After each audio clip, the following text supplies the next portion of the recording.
नमस्कार नमस्कार। मेरा नाम है राजीव कुमार बजाज यानी आरकेबी और मैं हूं इस वक्त एडवोकेट प्रदीप नाम्बियार जी के साथ। प्रदीप जी नमस्कार। नमस्कार सर, नमस्कार जी। और आप सबको जय हिंद, जय महाराष्ट्र, जय भवानी, जय शिवाजी। और प्रदीप जी और मैं इस वक्त है नेशन नाउ पर। नेशन नाउ है हमेशा आपके साथ और हमेशा आपके साथ ही रहेगा। Please do keep sending in your comments. Some of your comments are very, very colorful, somewhat abusive, but I don't mind. You can send as many abuses as you want. There's no problem at all. You are total. You It's vote all for freedom of speech, expression, faith, worship, and belief. Yeah, sure, but don't. It's not like Letter and Canada. spirit. It's not like the Canadians. You can't pick up a gun and say, okay, fine, we're going to kill all these guys. Don't do that, please, because that we will not be able to read out. We not being in Canada, we can't really do that. And only Mr. Justin Trudeau can justify killing of other people as freedom of expression. God knows what expression. He draws a line between terrorism and freedom of speech. And I wonder if Deepak Vohra was right.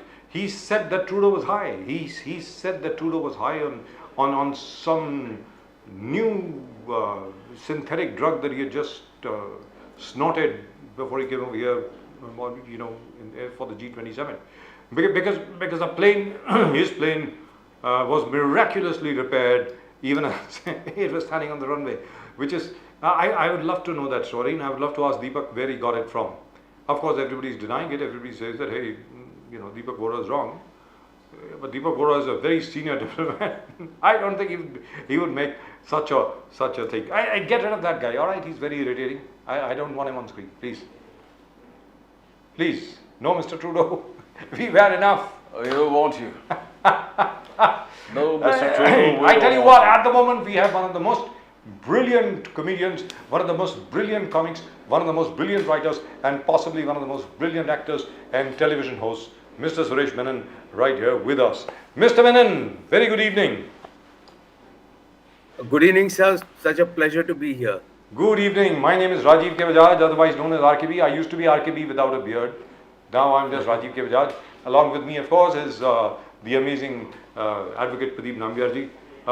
Menon साहब, यार अब मैं आपके 2-3 वो क्या है वो पुराने प्रोग्राम वगैरह देख रहा था। क्या करते हो यार, ये जबरदस्त, absolutely brilliant stuff. I tell you what, the film industry per se, especially the people you work with, really. I know you're also creative head of MX Player. But the people you work with have monumental egos. Like Karan Johar, for example, his ego is bigger than the Qutb Minar. He never forgives. और आपने क्या यार, मतलब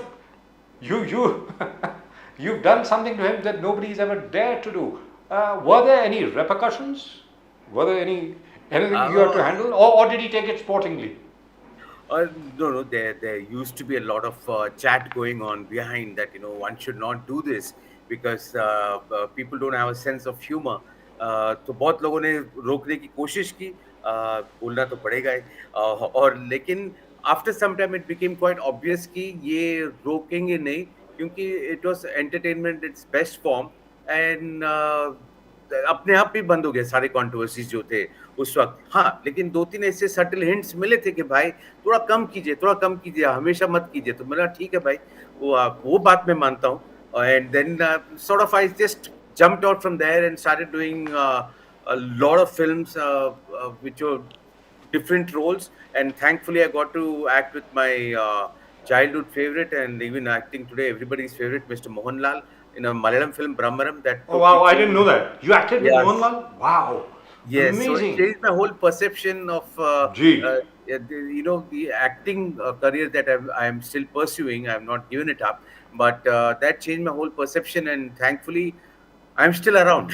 So being a character artist, comedian, it's very difficult to sustain it for a long time. You are still around, in spite of having taken the panties off Karan Johar, and I deliberately say panties. You're still around because usually people disappear when they attack Mr. Karan Johar and that particular camp, which is amazing, absolutely amazing. Good for you. You are a remarkable man. And before Pradeep ji comes in, I really would like to ask you: do you have any favorite comics of your own in India, Hindustan में जो comedy होती है? आप do you have anybody who's your favorite? कोई अच्छा है, कोई बढ़िया बंदा है? Oh yeah, of course. बचपन से हम महमूद साहब को देखते हुए आ रहे, और जितने सारे उन्होंने favorite film, महमूद's favorite film बताइए. Padosan any day. अरे क्या बात है साहब. And those untalked about films, it was called Jor Mahmood in Goa, Jor Mahmood अरे in क्या Hong Kong. बात. Untalked about. Jor Mahmood in Goa, Jor Mahmood in Hong All the Kong. hits. अरे बाबा क्या film है. क्या अरे film है? ससुरे ने भेजा है. ससुरे ने भेजा है लोहे का हाथी. क्या बात कर रहे हो sir. What a lovely film. ससुरे का प्यार देखो भेजे हैं गहने. दुनिया मौज में था, मैं फौज में. ब्यूटीफुल. तो अभी के जो स्टैंड अप कॉमिक्स हैं, I notice you don't mention them. Why? Today's stand-up comedians, for example, Hindi speaking, I think it was rather unfortunate to have lost Raju Srivastav last year. Yes.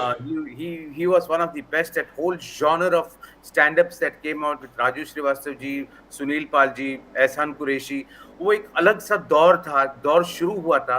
उसके बाद the English stand-up comedians started taking center stage, but till date, I don't think they have managed to reach or achieve that sort of laughter that these boys managed to. And Pradeep, I'm really sorry. I need to ask one more question. This is very important for me.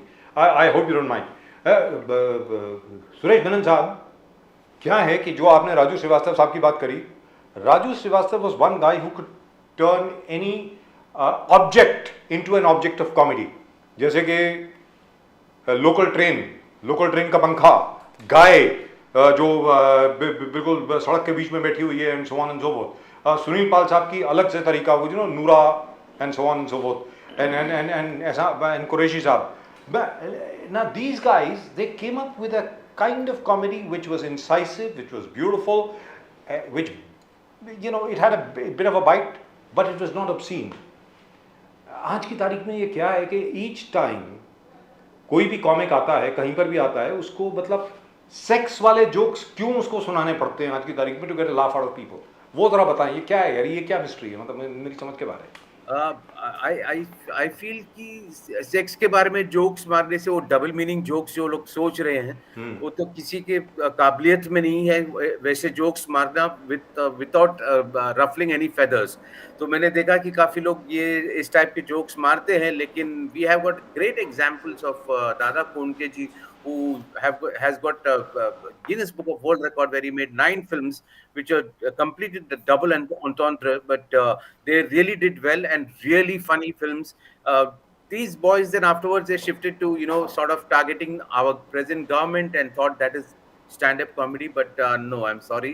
Suresh Menon sahab, double entendre is acceptable. It is lovely. Yeah. It requires a lot of thought. यहाँ पे double entendre कहाँ होता है साहब? यहाँ तो मतलब you are talking about sexual parts and things like that on stage. ये क्या है? They should have been doctors. Yes, they should have been. Mr. Menon, they should have been sex doctors or something like that. Gee, you have been always, as you started the program, you are always calling a spade a spade.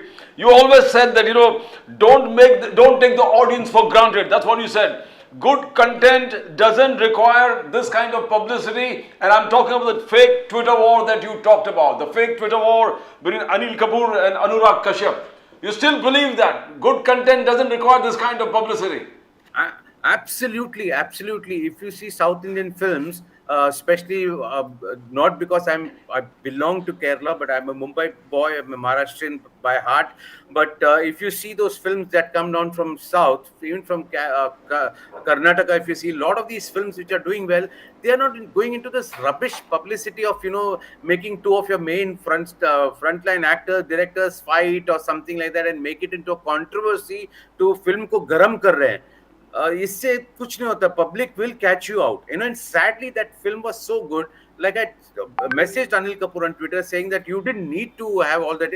I mean, come on, he's a senior artist, and with that, you don't want to see anybody throwing water on him. And just for the heck of it, for publicity of a film, people are saying, "Oh, that was a great marketing idea." No, sorry, please, that's not the way to do it. You know, if you got great content, and that film was really good, I really enjoyed, and Anil Kapoor was brilliant in that. But you don't need to publicize a film in that manner. If your content is good, You'll rarely need to do this, because then you're just going on publicity, which is a normal marketing strategy of hoardings, of talking to people, interviews with the actors. You don't need to be hitting each other or throwing water. God knows tomorrow what they'll start throwing. They're anyway throwing a lot of muck on each other for a long So time. every film has its own controversies, and you build controversies. I was saying you don't need that. Absolutely no necessity. And you said you loved acting with Mohanlal. He's an institution by himself. He's an institution by himself. Mohanlal, Mammootty, that era itself was fantastic. Both were too good for whatever they did. How do you see the new stars come into the horizon? They also seem to be all very, very professional. How do you see them, the new stars in the horizon? Oh, absolutely wonderful. The talent that South is producing, Tamil, Telugu, Malayalam, Kannada, almost all the languages covered over. Tulu is also picking up where filmmaking is concerned. And it's amazing to see the sort of crop of new actors who come with absolutely no baggages, great stories, great directors. They know the audiences well.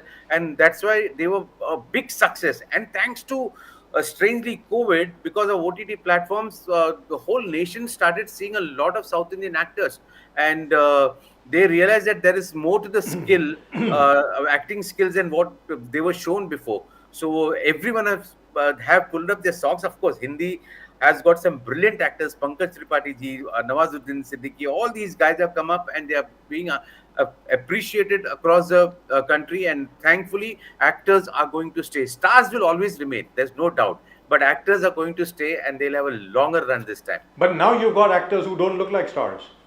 I mean, Yes. Yes. they are stars in their own right. Like for example, you look at a guy like Nawazuddin Siddiqui. I mean, 20 साल या 25 साल पहले, could you have imagined that Nawazuddin Siddiqui would be a hero in a film? The film would be based on him. I mean, अगर नवाजुद्दीन सिद्दीकी को extra का role मिल जाता बहुत बड़ी बात होती उस जमाने में. लेकिन आज की तारीख में देखिए, look at the talent of the man, he is brilliant. और जो पंकज त्रिपाठी जी जिनकी आपने बात करी, माशाल्लाह क्या जबरदस्त. और जो प्रदीप जी ने अभी नाम लिया, मामूटी और मोहनलाल, और आज की तारीख में भी जो साउथ के नए नए एक्टर्स और नई नई एक्ट्रेसेस जो आई हैं, they are brilliant. Look at the kind of homework they do. Look at the kind of content that there is. So when will Hindi films start getting that kind of content again? एक ज़माने में था, अभी दोबारा थोड़ा सा मुझे लग रहा है. I may be wrong. I may be completely wrong. Okay. I'm not a film buff per se. I love films. थोड़ा सा आपको लगता नहीं थोड़ा डिरेलमेंट हुआ है? You know, हर एक कोई बहुत बड़े बड़े प्रोजेक्ट बना रहा है. You know, 20 किलो का हाथ और ये और वो और वगैरह वगैरह वगैरह. तो आपको लगता नहीं कुछ कि something new has to come up? What do you think? बिल्कुल 2.5 किलो का हाथ चल गया, तो अब तो 5 किलो 20 किलो का हो गया सर, क्या बात कर रहे हैं? 20 किलो का हो गया. नहीं, I feel it's a Wait, he's a very run. good friend. All right, he's a very good friend. Yes, Let me tell you it's a very good frankly. run, and people have started going back to the theaters because of Gee. films like this. As I told you, we need Shah Rukh Khan's, we need Salman Khan's, we need Sunny Deol's films to be hit, because overall the majority of the country, when they go to theaters, they spend that kind of money today. They go with their aspirations. They want to see their dream life come in true in front of them. Even for that momentarily 3 hours, if they are entertained, where it's fights, it's a beautiful dance, it's a beautiful song, and that's all they need. Unfortunately, storytelling of a different kind with all our brilliant actors is slightly a hard sell for theaters to start pulling in the masses into the theaters. They have to find out a way whereby they start reducing the prices of tickets when there is not a mega star in the film, so that people are encouraged to go to the theater and give them a separate sort of experience. No, which Otherwise, is your it won't favorite be a film? push. Which is your favorite Hindi film from the recent past? Hindi Oh, picture. sorry, I'm a diehard Shah Rukh fan, so So I is loved everybody Pathaan. else. I हम सब हैं loved साहब. जी बताएं. I loved Pathaan, I loved Jawan. Gadar abhi dekhna baki hai, but if I had a chance, I would go to Kerala and watch this new film called RDX, which has done very well in theaters, made at a budget of 8 crores, went on to cross 100 crores. And your opinion about the Kashmir Files? It's a film, and I had a little bit of an issue with it in the sense I felt there was more that could have been said, which was not said. I think films like this should be made because, after all, why should we shy away from what's happened in our ji country? दुरुस्त बात. When people across the globe are making films which suit them, a film is a film. So whatever rules are uh, uh, applicable by today's woken up people is also applicable to all the films. So अरे भाई filmmaking. देखिए सुरेश मेनन साहब, अगर आप Jewish Holocaust के ऊपर जो नाजियों ने बिल्कुल। मतलब 50 लाख के करीब यहूदियों को जान से मार दिया, उसके ऊपर ना जाने कितनी फिल्म्स बनी हैं, अभी तक बन रही है, और अभी तक बन रही हैं, आज तक बन रही हैं. आप देखिए ना, द रीडर बनी, शिंडलर्स लिस्ट बनी, और न जाने और कितनी फिल्में बनी, the boy in the strike pyjamas बनी, and so on and so forth. तो कश्मीर के ऊपर भी कोई ऐसी फिल्म बननी चाहिए. तो चलो चलो शुरुआत तो हुई है Vinod. Now there is Razakars for example. Razakars आ गए. Now they say it is political है, तेलंगाना में elections है, तो रज़ाकर पिक्चर बीजेपी स्पॉन्सर्ड है, बीजेपी के हाईलाइट करने वाली है. लेकिन do you think it is politically motivated? Politically motivated in the sense. that is, I think it's the elections when they come closer, all this type of loose talks keep on happening, and I don't think any government has got the time or the bandwidth to be producing films. I'm sorry to all those people who are saying that government is busy producing films. That doesn't happen. We know that. It's a story is a story. Somebody wants to tell a story in his own way. You may be right wing, left wing, or any wing, or you may have no wings. But if you have a story to say, please tell it. Suresh Menon साहब, एक सवाल आपसे पूछता हूँ, stepping from what Pradeep ji just asked you. And by the way, Mr. Nambiar originally, Advocate Nambiar originally is from Kerala. Of course, he himself has been born over here in Mumbai, and so have, 3 generations removed, they're all here. Now, sir, whenever we ask anybody from the Congress कि यार ये hate politics की जो आप बात करते हो, उसका solution क्या है, उसका जवाब क्या है, तो कहता है हमने जवाब दे दिया ना, जवान है ना जवाब हमारा, जवान is our answer to hate politics. अब आप ये बताइए, जो मतलब एक तरफ जो है they are owning Shahrukh Khan. देखिए साहब, इसके पहले जवान, उसके पहले क्या है वो पठान, और माशाल्लाह अभी वो टाइगर पार्ट 3 आ रहा है. तो ये क्या है, मतलब ये कोई डिवाइड हो रही है बॉलीवुड में, क्या है मतलब? I this kind of thing never used to take place earlier. By the way, जो पड़ोसन की आपने बात करी, मैं आपको बता दूं, दत्त साहब जो थे बड़े अच्छे मित्र थे हमारे, and he always used to, by the way, till the end, he would never refer to Saira Bano as Saira Bano ji, he would always call her Mrs. Dilip Kumar. He was from that kind of a generation. So I'm saying, will we get the old days back in a way where everybody will respect each other, or do you think this divide has come to stay? Suresh Menon sir. The divide in the industry has been there for a long time, where I have seen that one man's film, or one hero's super hit film is another man's flop. So the inter-bitching that used to be happening in between the industry itself, within the industry itself, is the first poison that they have to take out and then start addressing other issues. So if that poison is taken out, thankfully now they are seemingly united right now. And if they maintain that front, there is no reason where they can start respecting each other. If you look at the older generation of actors, they still do respect each other. Of course, they were all at loggerheads at one point of time. There were ego clashes between Shatru Saab, Bachchan Saab, everything. We have heard about it. But the kind of respect that they have for each other, if the younger generation could also follow that. Now they seemingly they are following it. I think hopefully. Amitabh Bachchan ji had a great sense of timing where comedy is concerned. People used to love his comedy. The kind of facial expressions and the timing was absolutely superb. Whatever you call him, an action hero, but his comedy was equally good.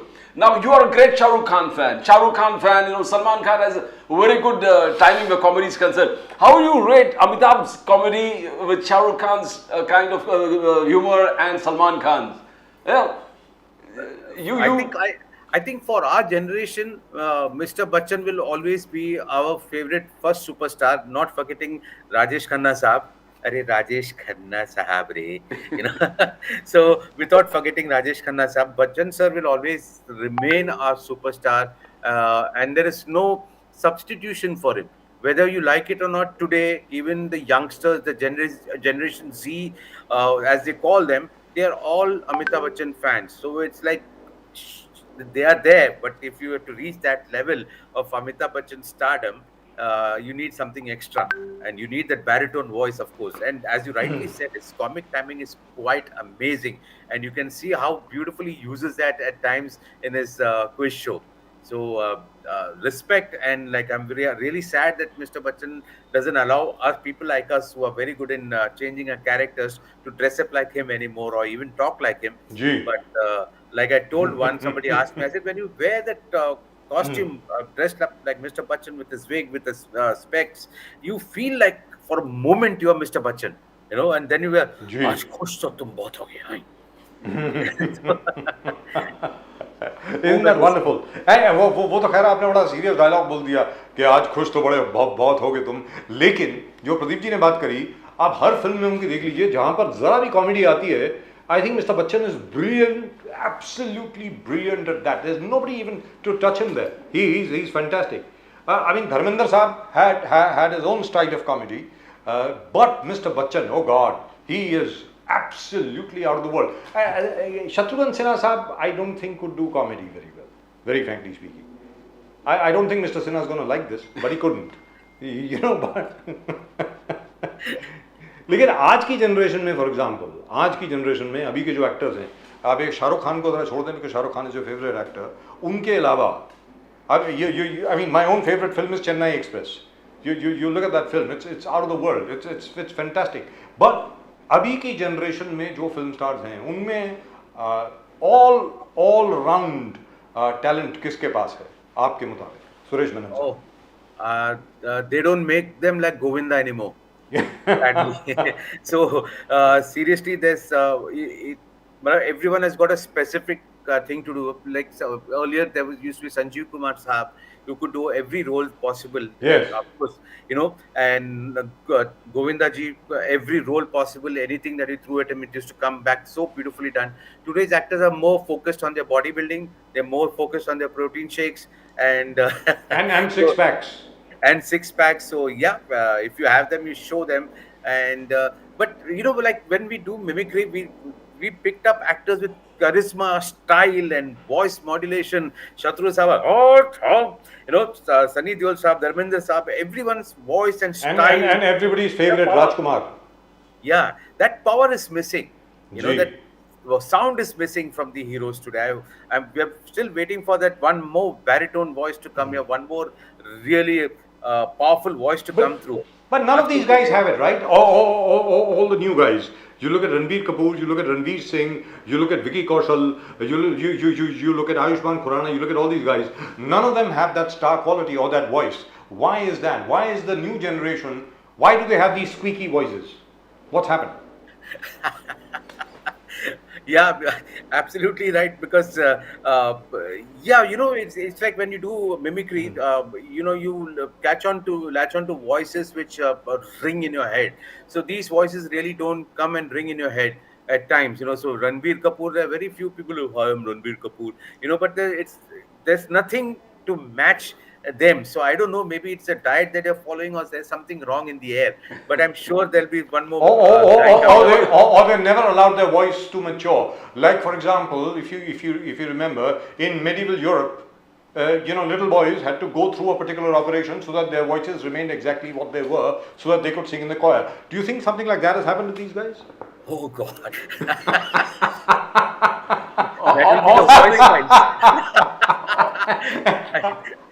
I didn't say it. I did not say it. All right. I'm not saying anything. Something they consumed to, I mean, to keep him. Yeah. You look at. I'm saying. You know what I'm saying is, माशाल्लाह देखें, रणवीर सिंह साहब ने बाजीराव का role किया है. बाजीराव बलाल भट्ट, अलाउद्दीन खिलजी, और जो आवाज निकलती है वो तो मतलब बॉय नेक्स्ट डोर की है. मतलब वो तो क्या है, मतलब See, also फिल्म के जो लैंग्वेज है चेंज हुई है, फिल्म के लिए जो प्रिपरेशंस हुआ करती थी वो सब सारी चीजें चेंज हुई है. You know, so unfortunately earlier whatever said and done, there used to be rehearsals happening. Here also that they do a lot of reading and all that stuff in modern times, as they call it. But voice modulation is an art which not many of them have. So who's your favorite actor in terms of voice? Mr. Bachchan voice. In today's voice, it's still Mr. Bachchan. Yes. And of course, the Southern stars, they have done well. They maintained. So can we hear something of Mr. Bachchan from you? रिश्ते में तो हम तुम्हारे बाप होते हैं, नाम है शहंशाह। आजकल के सब बच्चों के सामने मैं आज भी शहंशाह हूँ। आगे कोई नहीं आएगा, ना पीछे कोई रहेगा, बस मैं ही मैं हूँ। And Mr. Shatrughan, one second. And Mr. Shatrughan Sinha. ओ बच्चे तो बच्चे रहेंगे, लेकिन मुझे उनके साथ नहीं खेलना है जिनकी आवाज नहीं है, जिनकी जवाब नहीं है, कोई दिखने में भी ठीक नहीं है। And Mr. Dilip Kumar. I'm sure you love Mr. Dilip Kumar too. ये जो आजकल के बच्चे हैं, देखिए गौर फरमाइएगा, कुछ नहीं कहते हैं, अपनी जुबान से आवाज नहीं निकाल सकते। अरे भाई कोई है, मैनली वॉइस वाला कोई है? Mr. Menon, inspiration. This is comedy. Any dialogue that served as an inspiration, like to many Rajesh Khanna's that "Bahu Mashai Zindagi aur Maut Upar Wale," that is one inspiration for many people. And for budding some of the builders and real estate giants we met, they were inspired by the Trishul dialogue of Amitabh Bachchan. Where he's saying, Mr. Gupta, 5 lakh jeb mein nahi hai aur 5 lakh ka sauda. You have any kind of inspiration, that this dialogue inspires me, eternally. Oh, I just still love the saying from Shahenshah. I use it because when new comedians come, a lot of people ask me, "Ab kya hoga?" and all. I just tell them, "Rishte mein to hum tumhare baap hote hain." I'm a Shahenshah.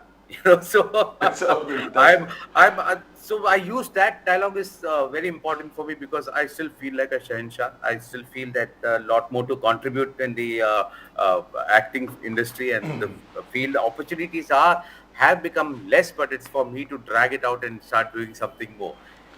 No, hold it, wait. The fact is that even at that time, there's one guy who always used to get ignored.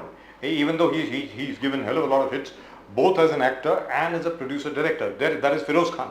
लेकिन एक ज़माने में फिरोज खान साहब की भी mimicry किया करते थे लोग जबरदस्त तरीके से. You remember anything of him? I remember Javed Jafri imitating him very well in I think Tararampam. Yes. Well, I don't like this. But the way Feroz Khan Saab used to speak, my God. I think Feroz Khan Saab was a style icon, and if today, like even style, there is no one. There's a Jackie Shroff, there is to be Feroz Khan Saab, and then there is no one. Then there are only clowns. Then there are only clowns. Absolutely. There were so many mimicry actors, especially from Kerala. You had Jairam, you had Dilip and all, who made it so well where the industry, Kerala, Malayalam industry was concerned. So how do you see the mimicry artists becoming good performers, good actors? We have a lot of examples of them. Yeah, Jairam is a classic example. In fact, Jairam sir started doing, I still remember Kamala Hassan's film where he had done a small bit that you incorporated his mimicry in a scene, which he did so well. And then, of course, they used to have these mimicry parades. They made movies with them. It was so funny. Innocent sir, I took a lot of inspiration from Innocent sir also when doing comedy in the Hindi films.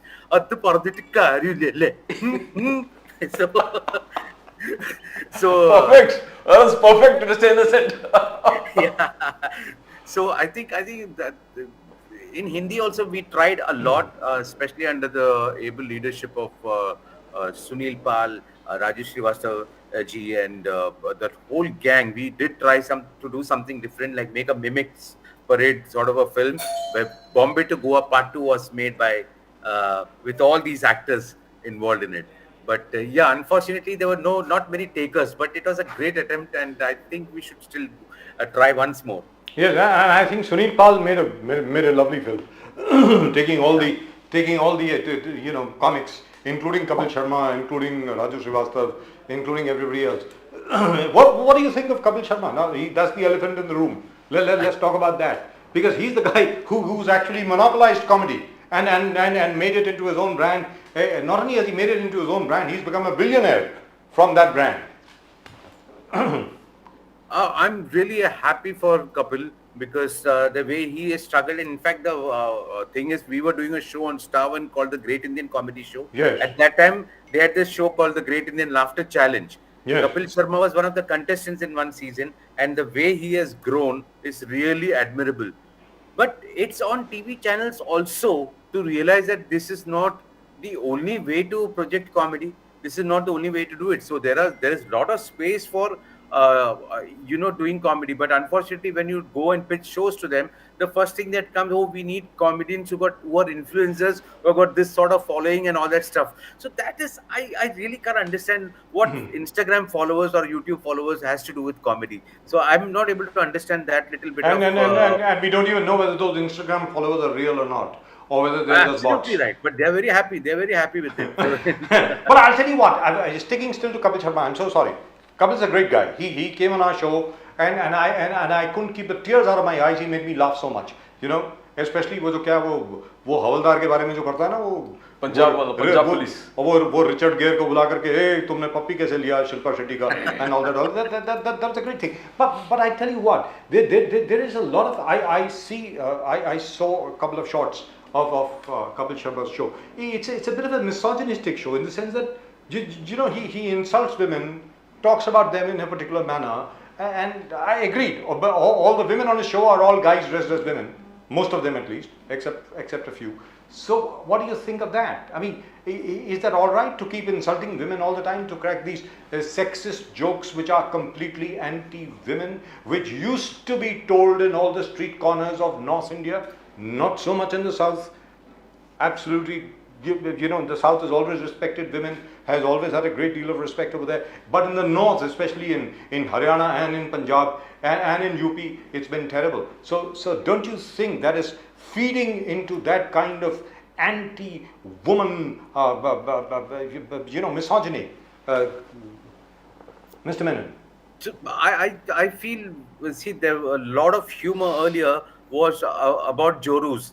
Joru ke Gulam, hum log ne suna hai. So it used to work on that platform a lot, and also the jokes. I always feel that today to change, you need to change with times. So it can always be the woman giving it back to the guys. I know that's where the writing comes in. But unfortunately, what has happened is everyone goes with what is working. If the numbers are good, if the TRP is working, so nobody wants to actually rightly address. That's the elephant in the room, but nobody wants to touch it. So in effect, what you're really saying is, most people become prisoners of their own success. Exactly what happened to Mr. Bachchan towards the end of his career as the angry young man. So which is why he had to reinvent himself, so to speak. So, and it's very easy to do. Today, instead of cracking, I used to crack a lot of jokes on my wife earlier on my stand-up comedy, but now I reversed it by making my wife being a stronger person than me. Can we have a bit of a sample of that, if you don't mind? So, like somebody asked me, "Are you scared of your wife?" I said, "No, I'm not scared of her at all. I'm just terrified." And what else? That's fine, but what else? Oh, a lot of things. I recently said that I love my wife so much that she's the only person in my life who doesn't make me miss my parents at all. She's so good. So people said, "Oh, really?" I said, "Yeah." Because whenever I go out, I get a call. Where are you? Who are you with? Don't talk to that girl. Come back home soon. Be on time. Don't stay out late. Don't drink too much. Don't play around. So all those things. See, only wives can do that. Correct? At least you get a message. Don't drink too much. I get a message. Don't drink at all. How dare you drink? And even if I have a glass of whiskey in my hand, I say, are you nuts? I am a teetotaler. I don't drink at all. What are you talking about? No, but really, all that I'm trying to say is that, do you miss the writing? At one time it used to be brilliant, and after that I have one more question, then we'll let you go. The writing at one time used to be absolutely brilliant for all these television shows and for stand-up. Now that has become slightly jaded. You do have a couple of guys. You have that, what's that boy's name? That Grover. He's okay, good boy. Then there's another chap whose name I always forget. Rahman Khan, I think his name is. He's another one, and so on. But and he cracks jokes, especially about Muslims and about the Pakistani connection, where he says कि यार मतलब हिंदुस्तान जीतेगा तो मैं भी जीतूंगा ना, मतलब that kind of stuff. But what I'm trying to say is, do you miss that kind of brilliant writing that used to be there earlier in the earlier movies, where just a play of verbiage you used to get you the laughs that you require? Yes, today, unfortunately, even the writers, the experienced writers, the really funny writers, Yunus Sejwal, Rumi Jafri, Arshad Sayed, all these writers, somehow they have the instructions that come is कि आज का कुछ लिखो, बच्चों को attract करना है यहाँ पे, तो उस ह्यूमर में चले जाओगे तो नहीं होगा. कादर खान साहब and Govinda and Shakti Kapoor Saab, the way the humor used to fly, simple things. I think if you keep it simple, even today, like किराने वाले के वहां पे जाके जो कॉन्वर्सेशन हुआ करते थे कादर खान साहब एंड असरानी साहब के, brilliant. Even now you can watch and laugh, and it's not only me who is laughing, but if you show it to youngsters, the Gen Z, even they burst out laughing. And it's for the whole family. Yeah, absolutely. So keep it simple. Keep it simple. Go back to your roots and start writing for the common people who are a majority. हाँ, हाथ में cell phone हो गया तो cell phone के ऊपर jokes मार सकते हैं. तो ऐसे बहुत सारी चीजें हैं. Let's hear a cell phone joke. Let's hear a cell phone joke. Oh my God, cell phone joke. I mean, I think we are all addicts to this instrument, and there's no way it's become an appendage. So इसके ऊपर joke मारना भी डर लगता है, because पता नहीं कि कुछ सुन लिया तो बाहर चला जाएगा. Along with Govinda, Shakti Kapoor, Kader Khan, you talked about, and there was some element of Johnny Lever in there also in some Most movies. important. That was making Johnny Lever also made a lot of interesting. Yes. The bhais and भाई कौन सा bank है, ये भाई लोग का bank है, all this kind of. So what do you think of Johnny Lever? Oh my God! Wow, what an amazing person. I feel that guy is a true legend, and from where he has come and where he has reached, and his supreme humbleness and the way he greets people and talks to them is something that you meet him, it's automatically you just do a pranam to him, because such a wonderful person, and the humor that comes out from him is something absolutely crazy and brilliant. And even today, that sort of energy, that sort of happiness to see us and talk to us, and we both talk a lot about mimicry. So Johnny bhai always used to say, मैं आवाज से ज्यादा उनका style पकड़ता रहा, walking. Correct, exactly. Exactly. And that was so much of joy, so that. All right, one final question. There's so much of joy in Johnny Lever. That's what you said. And Johnny Lever is also a great prankster. But then this show will go on. It will not stop. We can continue talking about this for the next 5 days, and we will still not exhaust ourselves. But Mr. Menon, you talked about guys who don't have a baritone voice. You had a couple of people. Om Puri Saab, he has just left us. And then, of course, there is Nasiruddin Shah. You still have guys like that. What do you think of Nasir Saab's voice and Om Saab's voice? Om Saab, I think I've worked with him, and I've seen him at close quarters for this film called Full and Final. It's amazing with that serious face, the sense of humor that he had, and he was really going through a rough time those days, I remember, but he was so funny. And I'm talking off camera, so there are a lot of conversation. We used to just talk normal things, and there's to be a lot of laughter. That laughter that was created was amazing. And these are all experiences, छोटी-छोटी चीजें, गेहूं के बारे में बात कर रहे हैं या दाल चावल के बारे में बात कर रहे हैं, छोटी-छोटी चीजें. Unfortunately, I don't remember, but I spent some really good time with him during shootings. And of course, the other big baritone voice, we can't forget Amrish Puri ji. There's no villain with that sort of voice today. We don't have that kind of voice at the moment, yes. What about Nasiruddin Shah? Lakh गुनाह है, हजार गुनाह है. क्या बात है. So Nasir bhai is, of course, everyone knows him. I think brilliant actor, but yeah. But what? Go on. Come on. No, we are a free show. We allow everybody to talk. We don't censor people. Go on. The Nasir bhai is, I think somehow whenever I see him nowadays, I feel that he's disconnected from the craft and little away from it, or maybe he's tired, but his brilliance we have seen in earlier times, or maybe somebody has to go to him with a really good script to really make him feel young again.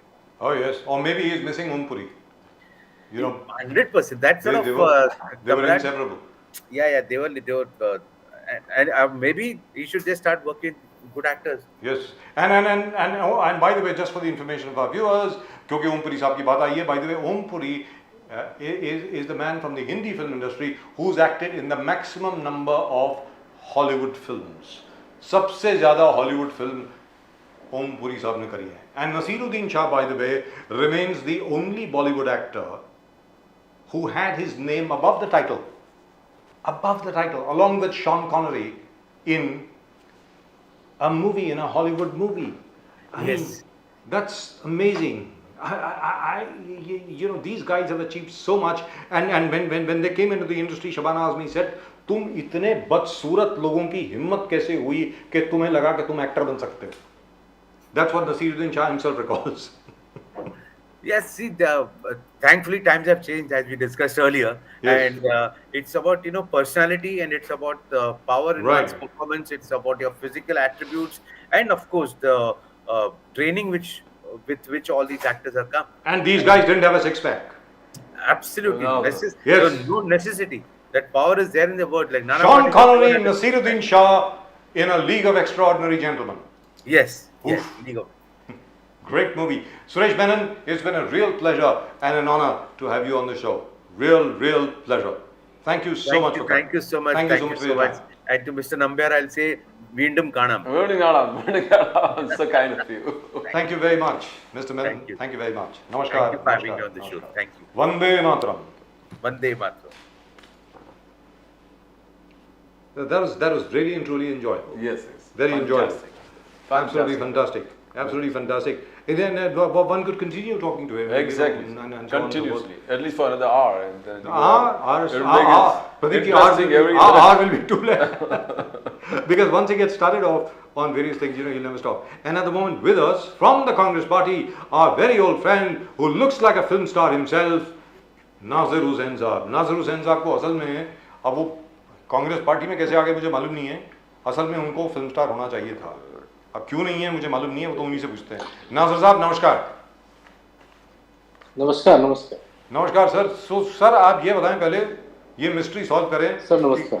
नमस्कार sir. कि आप film industry में क्यों नहीं है, पहले आप ये बताएं. वेरी फ्रैंकली स्पीकिंग, बाकी सब चीज छोड़िए.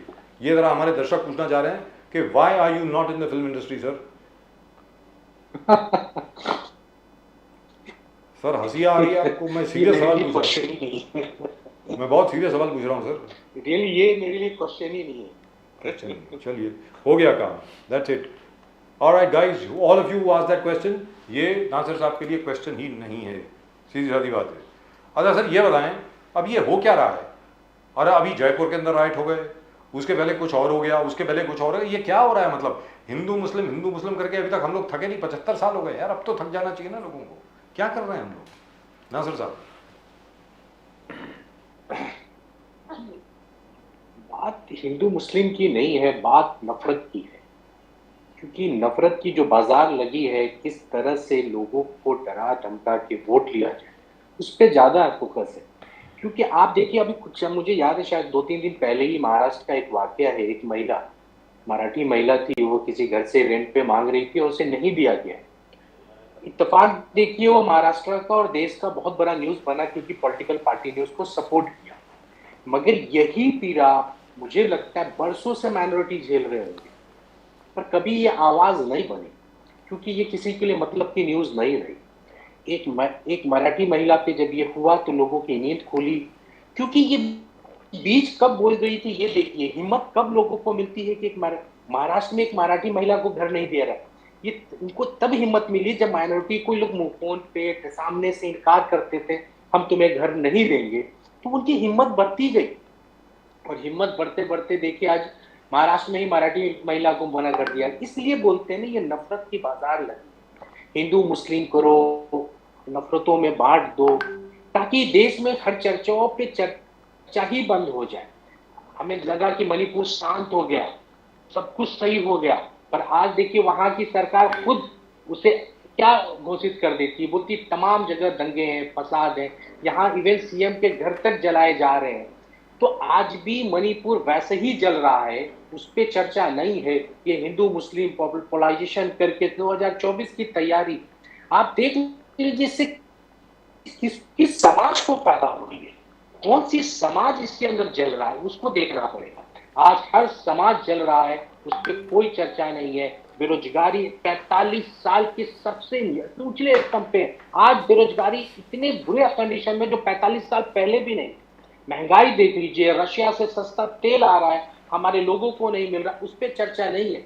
पर आज भी मीडिया के लिए हिंदू मुसलमान यही चर्चा का विषय है और इस पे हम बार आप रोज चर्चा करते हैं। हम क्यों नहीं चर्चा करते हैं उन महंगाइयों पे, हम क्यों नहीं चर्चा करते हैं अपने बेरोजगारी की, हम क्यों नहीं बात करते हैं कि लोगों की मुस्तकबिल बनने, हम क्यों नहीं बात करते हैं कश्मीर में कि कश्मीर में आए दिन आतंकवाद बढ़ता जा रहा है, वहां के लोग शहीद हो रहे हैं, वहां के आर्मी शहीद हो रहे हैं, आज वहां के पुलिस ऑफिसर शहीद हो रहे हैं, घर लोगों का उजड़ रहा है, बच्चे यतीम हो रहे हैं, माँ बहनें बेवा हो रही, उस पर हम बात नहीं करके हम सिर्फ हिंदू मुस्लिमों में अटक गए।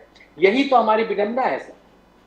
जी तुरंत बात, एक सेकंड प्रदीप जी, एक yes, सेकंड। जो आपने बात करी ये हमारे दर्शकों की जानकारी के लिए, जिसको यहाँ महाराष्ट्र में वटाना बोलते हैं ना, वटाना, मटर, मटर। आपको मालूम है आज fresh piece, premium fresh piece, premium fresh piece मतलब जो पूरे मटर के वो दाने के अंदर पूरे दाने होते हैं जिसमें जो खाली नहीं होता सर, आज उसकी कीमत जो है वो 220 रुपये है, 220 रुपये किलो। 220 रुपये के मटर मिल रहे हैं आज की तारीख में किलो। बाकी भी हैं इधर उधर सड़े बड़े जो हैं वो मिल जाते हैं 60 रुपये के, 70 रुपये के, 80 रुपये के। 220 रुपये किलो अगर मटर मिलेंगे तो क्या होगा सर? आप ये बताएं मुझे, कहाँ जाएगा कोई? मतलब नासिर साहब, मैं कहा बजाज भाई की महंगाई इस दशा से बढ़ रही है जो सपनों में भी हमने ख्याल नहीं किया था। मैं आज इंसान की इनकम नहीं बढ़ रही है, इनकम घटती चली जा रही है, महंगाई आसमान पे। आज देख लीजिए कल दिल्ली में 1 लाख लोग जो रिटायरमेंट हो चुके हैं पेंशन के लिए लोग आ रहे हैं। क्यों आ रहे हैं? क्योंकि उन्हें मालूम है, जो आज मैं नहीं कहता एक राजनीति दल की, तमाम राजनीति दलों में बात देखिए, एमएलए एमपी दूसरे चुने हुए लोग पुराने पेंशन 2 बार जीते तो 2 बार का पेंशन, 3 बार जीते 3 बार का पेंशन, मेंबर ऑफ पार्लियामेंट कई बार का पेंशन ले रहे, मगर जो पीछे से जो चले आ रहे हैं, जो 32 साल 35 साल 40 साल देश के लिए नौकरी करते हैं, उनके पेंशन की बात नहीं हो रही है, उनको पेंशन देने की बात नहीं हो रही। वो पेंशन की बात कोई कर रहा है तो कांग्रेस पार्टी कर रही है, हमारे नेता राहुल गांधी कर रहे हैं, हमारे देश हमारी प्रियंका गांधी कर रही है, हमारे खड़गे जी कर रहे हैं, तमाम लोग बात कर रहे हैं। भारतीय जनता पार्टी हमेशा वन नेशन की बात कर, आज देखिए ना वन नेशन की बात सब खत्म हो गई ना, इलेक्शन की बात चर्चा में नहीं आएगी क्योंकि सगुफा छोड़ते हैं किसानों के लिए। देखिए कितनी जल्दी बिल लेके आए थे और इन्हें आज वो बिल कहाँ है पता नहीं। एनसी क्या बोलते हैं उसे, जो अभी कानून बनाया था एनसीआर का, वो क्या हुआ? एनआरसी का क्या हुआ? आपने बिल तो पास कर दिया, क्यों नहीं कानून बना पा? क्योंकि ये एक नफरत की बाजार सजा दी। एनसीआर कर दो, गन्ना कर दो, आज जातिवाद में लड़ा दो। आप एक रोनी कमेटी की तो पढ़ाई होगा, रोनी कमेटी का रिपोर्ट देखिए। अब अगरों पिछड़ों की पिछड़ों अगरों में भी लड़ाई लगाने का काम कर रही है। तो आप देख लीजिए किस तरह की नफरत बाजार में फैला दी गई है कि कौन किसको क्या मिल रहा है किसी को कुछ पता नहीं है। अब बताइए ओबीसी में भी लड़ाई लगाने का काम कर रही है। ठीक है, मैं जानता हूं कि कुछ अपर ओबीसी को उसका फायदा ज्यादा मिला होगा, लोअर ओबीसी का नहीं मिला, ये मुझे एहसास है। और उस बात को आग लगाने की क्या जरूरत है? उसको आप सत्ता में रहते हुए आप क्यों नहीं उस लोअर ओबीसी को फायदा दिया? क्यों नहीं आप फायदा देने का काम करें? सिर्फ यादव समाज को टारगेट करना है, कुर्मी समाज को टारगेट करना है, क्यों करना? आप उस पर क्यों नहीं चर्चा करते हैं?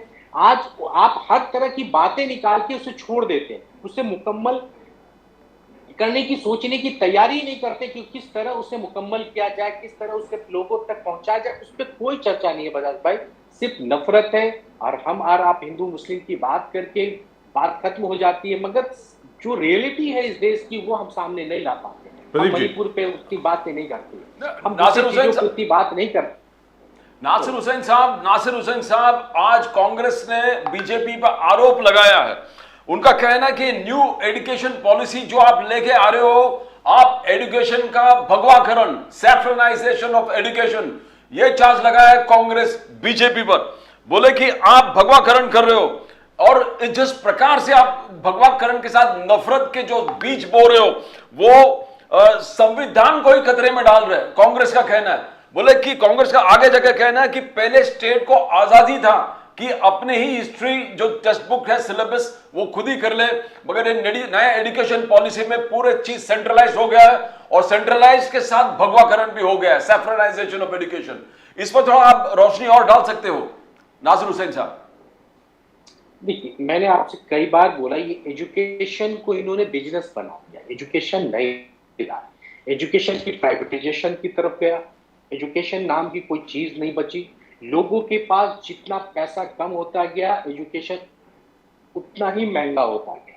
आप देखिए आज इतिहास को मरोड़ मरोड़ के दिखाने का काम कर रहा है। उन्हें भगवाकरण क्यों बोलते हैं? आप सावरकर को पढ़ाने का काम करोगे, आप उनको पढ़ाने का, जो उनके कोई इतिहास नहीं उनका इतिहास बनाने का काम करोगे। आज एजुकेशन को, आरएसएस की सोच को उस इतिहास के बुक में कैसे लाया जाए वो करे। जो शहीद भगत सिंह को गोवलकर बोलते थे, जिनकी कोई उनकी जो काम थी वो मुकम्मल नहीं हुई, जो वो देश के लिए कर, इसलिए वो कोई सम्मान के पात्र नहीं थे, उस चीज को ये मिटाना। शहीद आजम भगत सिंह के लिए गोवलकर का ये कहना था कि उनकी कोई काम नहीं किया है देश के लिए, कुछ ऐसा नहीं है, ये तो रिपोर्ट उनके बुक में है।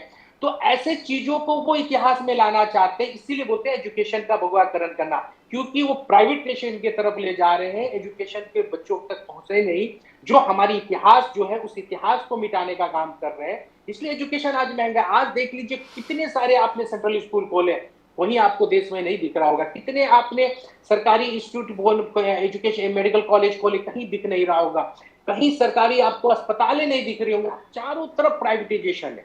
क्यों हो रहा है? एम्स, देखिए कांग्रेस की सोच थी ना, आईएम आ गया, एम्स आ गया, आईआईटी आ गया, जो दिन पे दिन लोगों को तरक्की। हमने उस समय, जब आप सोच के देखिए, जब देश के आजाद हो रहा था, लोगों के पास ना खाने की साधन थी ना वो, उस समय भी नेहरू की सोच देखी कि इसरो जैसा एक इंस्टीट्यूट बनाया जो आज चंद्रयान 3 तक हम लोग पहुंच गए। वो सोच रखना चाहिए। जब लोगों को लगता था ये पागलपन है, ये क्या है, जब देश में कुछ नहीं है, इसरो का क्या काम है, पर नेहरू जी ने कितना 70 साल आगे का सोचा था। तो आज देखिए हम कहां पहुंच रहे हैं। तो यही सोच होना चाहिए कि एजुकेशन उस तरह से काम करिए, उसका कोई प्राइवेटाइजेशन भगवाकरण ना हो, उस तरह काम हो कि आगे 70 साल भी हमारे जो आज की सोच है वो बुनियाद पड़े, जो 70 साल आगे डेवलपमेंट की तरफ जाए। और उस पर कोई काम नहीं हो रहा है प्रदीप भाई, सिर्फ भगवाकरण है, चारों तरफ नफरत है। स्कूलों में आपने देखा होगा, यूपी में एक माइनॉरिटी से किसी को, माइनॉरिटी को पिटवाया, एक दूसरे धर्म को पिटवाते हैं, दूसरे धर्म से दूसरे धर्म को ये स्कूल में बच्चों को एजुकेशन दिया जा रहा है। आपने यूपी का कई बार आपने न्यूज चैनलों में देखा होगा किस तरह की हरकतें हो गई है कि एक स्कूल में जहां भाईचारा था, बच्चे मोहब्बत सीखने जाते थे, वहां भी अब नफरत का बाजार सजा दिया गया है। स्कूल के अंदर एक धर्म को एक धर्म से मरवाने का काम किया जाए। ये नफरत की बीज है जो आगे चल के देश के लिए नुकसान। नासिर हुसैन साहब बनेंगे इकोनॉमिक। नासिर हुसैन साहब, राहुल जी फर्नीचर मार्केट में गए, दिल्ली में एशिया के सबसे बड़ा फर्नीचर मार्केट में। राहुल गांधी जी वहां के वर्कर्स से बात किए, वहां के जो कारीगर थे उनसे मिले, उनके समस्या के बारे में चर्चा किया, प्रोडक्ट्स के बारे में चर्चा किया। बीजेपी का कहना है, देखो ये बीजेपी का कहना है कि मोदी जी का जो विश्वकर्मा योजना है वो, उस चीज से राहुल गांधी जी और कांग्रेस डर गए। देखो राहुल गांधी जी को हमने मजबूर कर दिया कि ये विश्वकर्मा जी के जो लोग हैं, जो फर्नीचर मार्केट में काम करते हैं, जो कारीगर हैं, उनसे जाके बैठ। आगे जाके बीजेपी का कहना है कि हमने 18 अलग अलग प्रकार के कारीगर को आइडेंटिफाई किया, उनको टूल किट दिए, उनको ट्रेनिंग दिया। 13,000 करोड़ का बजट विश्वकर्मा योजना के हिसाब से मोदी साहब ने अलॉट कर दिया। और इस विश्वकर्मा योजना से राहुल गांधी जी प्रेरित होकर वहां पर चले गए। तो क्या बिकॉज पहले भी मोदी जी कहा कि आप फोटो अपॉर्चुनिटीज बहुत करते हो, आपके दिल में इन गरीबों के लिए कुछ नहीं, आप सिर्फ फोटो अपॉर्चुनिटीज के लिए जाते हो। क्या सिर्फ ये फोटो अपॉर्चुनिटी था? नासिर हुसैन साहब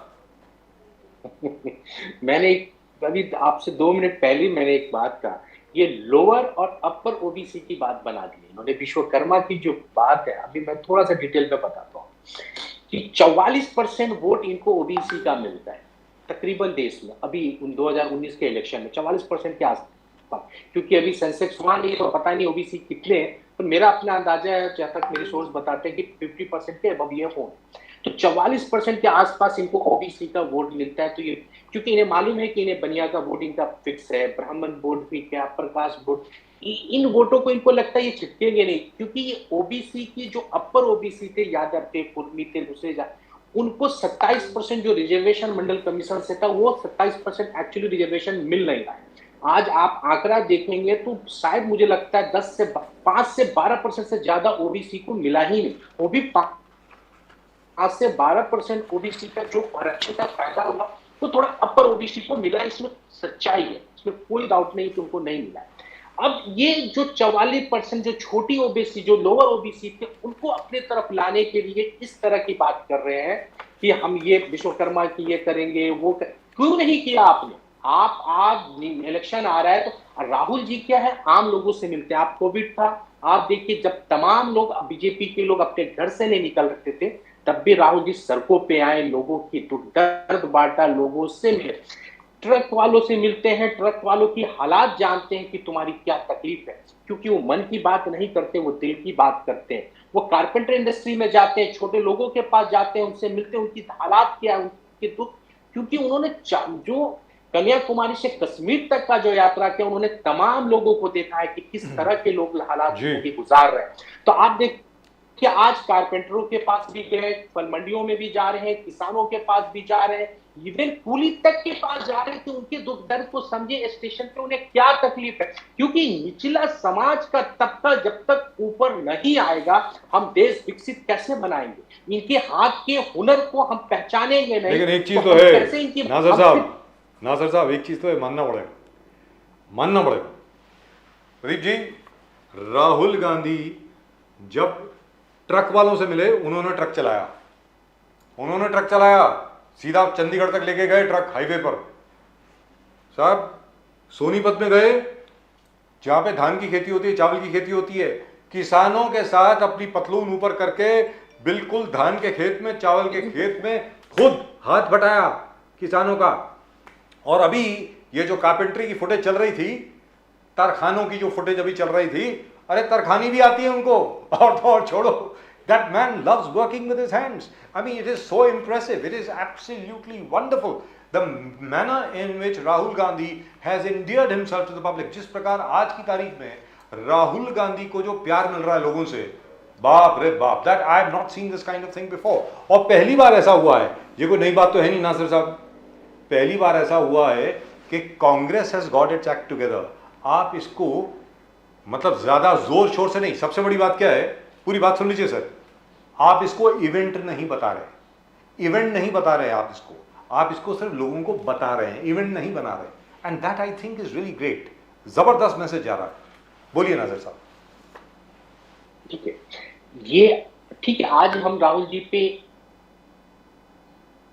कारपेंटर पे जा रहे हो, खेतों में काम करते दिख रहे हो, या ट्रक ये दिख रहा है, पर राहुल जी की आप देख लीजिए, इसी महाराष्ट्र में वो कई बार आए, गरीबों के घर गए, कई बार आते हैं। आपको मनरेगा का जब उन्होंने ये लाया तो मजदूरों के साथ उन्होंने मजदूरी की, आपने देखा होगा मनरेगा में, आप जब उन्होंने ये बिल आया था लोगों के लिए, तो मनरेगा वो उस वक्त भी कुली की तरह उनके मजदूरों के साथ, एक जो आम मजदूर होते हैं उनकी तरह वो काम कर रहे थे। राहुल जी की एक आदत रही है आम लोगों से मिलना, आम लोगों की तरह जीना, क्योंकि वो भले बड़े घर में पैदा हुए हों, मगर वो जिंदगी जो बशर की है, आप देखिए आम लोगों के साथ है। उन्होंने हर घर पे हर उनके दुख को, उनके तकलीफ को समझा है, कि उन दलितों के घर में सोने से लेके हो, चाहे वो कहीं का भी हो, आप देखिए उनके हर वो खुले आसमान में किस तरह वो लोग नासावर लेते हैं, उसकी भी एहसास को उन्होंने महसूस किया है।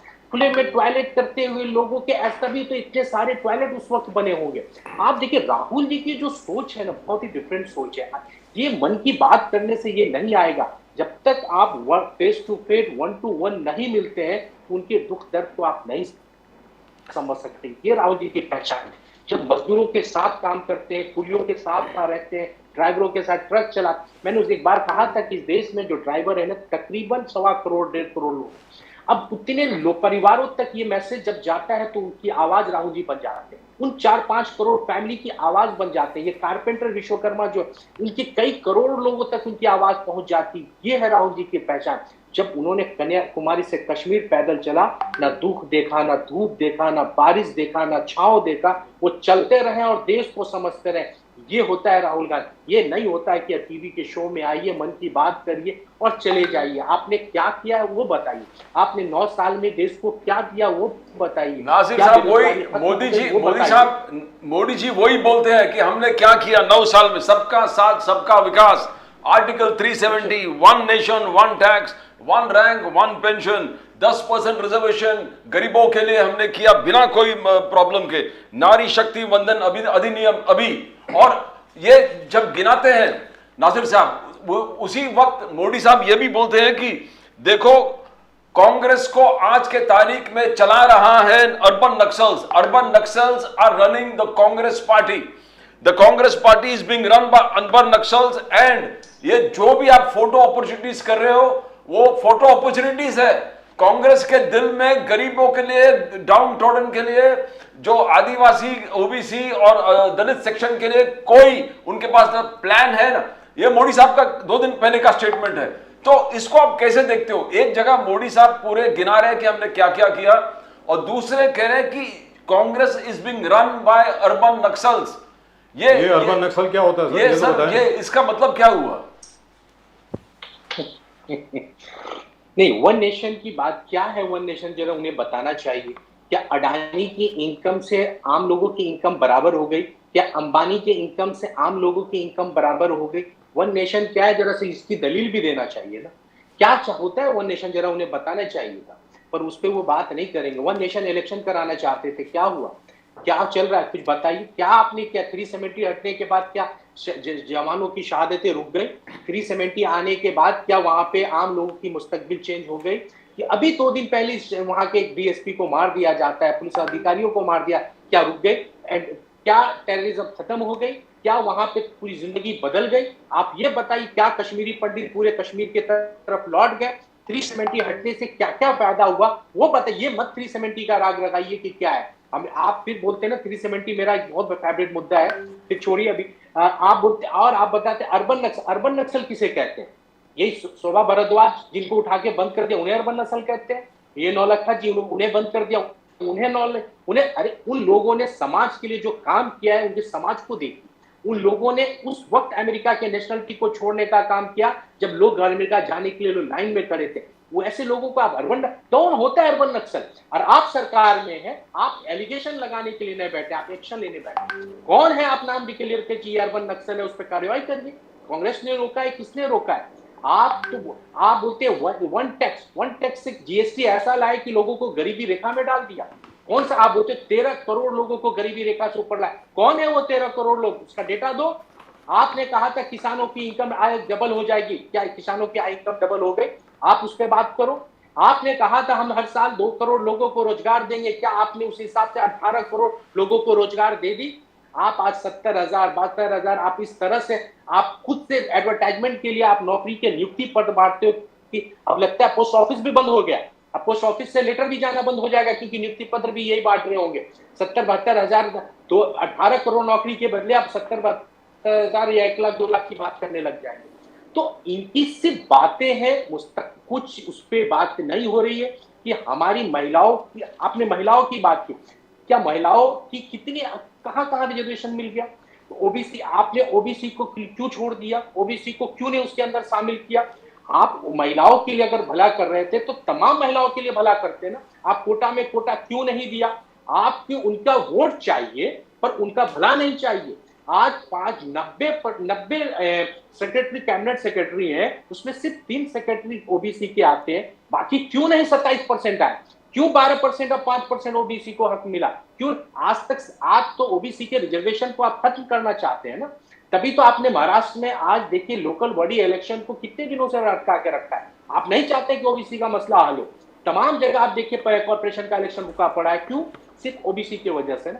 आप चाहते थे, ये कर सकते थे, सिर्फ ओबीसी के साथ छलावा है. महाराष्ट्र की जनता भी देख रही है, देश की भी जनता देख रही है कि ये ओबीसी के साथ क्या कर रहे हैं. नहीं तो ओबीसी की महिलाओं को रिजर्वेशन में आप 27% डाल देते और 2039 तक आप उनको वेट नहीं कराते. आप इसी 2024 में दे सकते थे, पर आप उनको रिजर्वेशन का फायदा देना ही नहीं चाहते.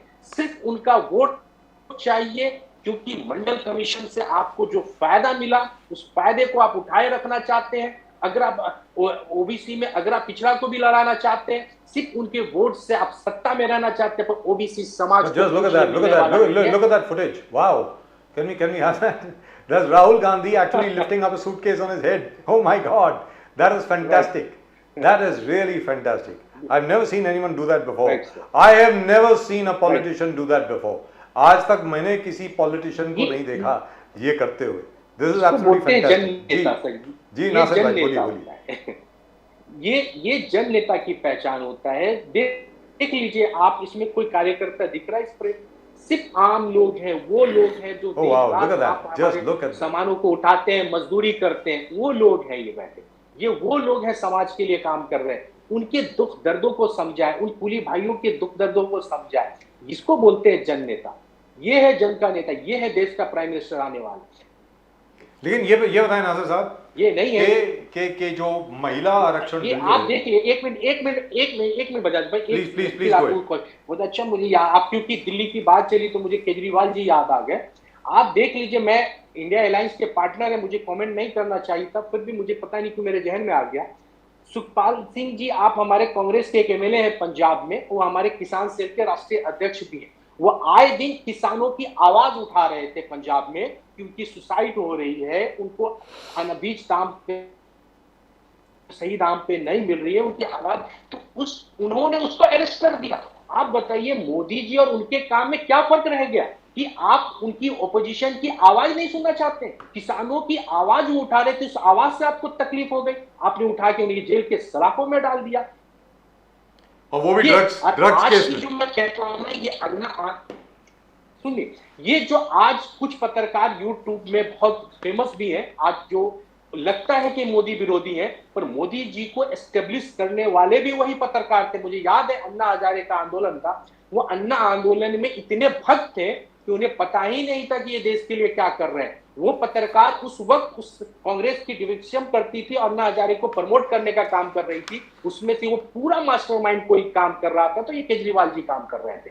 आज वो पत्रकार अपने आप को, आज मुझे लगता है वो अपने को देशभक्त साबित करना चाहते हैं। मैं किसी एक पत्रकार का नाम लेकर उस पर कॉमेंट नहीं करना, पर उन लोगों ने उस आंदोलन को जो प्रमोट करने का काम किया स्ट्रीम मीडिया में, आज उसकी सजा ये देश भुगत रहा है। आज देख लीजिए किसानों की हालात पंजाब में दर्द होती जा रही है, एक शादी में हजारों करोड़ खर्च हो जा रही है, और किसानों, आज पंजाब पे कितना कर्ज हो गया है, आज केजरीवाल जी को जवाब देना चाहिए पंजाब में कितना। यही बात सुखविंदर सिंह जी उठा रहे थे कि ये तकलीफ हो गई, कितना कर्ज क्यों है, तो उन्हें उठा के जेल में डाल दिया गया। ये हमारी पार्टी पूरी उनके साथ खड़ी है, और हमारे राष्ट्रीय अध्यक्ष ने भी बोला इसकी हम इसकी समीक्षा करेंगे और इसकी जांच करेंगे। तो हम इसके, तो नासिर साहब ये बताएं, एक जनप्रतिनिधि को आप इस तरह से जेल के सलाखों में डालोगे कि वो किसानों की बात करता है, आपके करप्शन की बात करता है, आपके हवाई जहाज खरीदने का विरोध करता है, तो आप उसे उठा के जेलों में डाल दोगे? ये देश। Now here we must say that the Aam Aadmi Party government in Punjab has said that the gentleman concerned, Mr. Sukhpal Singh of the Congress, was involved in the drug trade. That's what they say. ऐसा उन्होंने कहा है, लेकिन supreme court that time, you remember, आप supreme court ने उस वक्त क्या कहा था? सुप्रीम कोर्ट ने उनको कोई गिल्टी माना था? सुप्रीम कोर्ट ने ही उन्हें सिर्फ जांच के लिए बोला था, कोई उनका चार्जशीट में नाम नहीं था।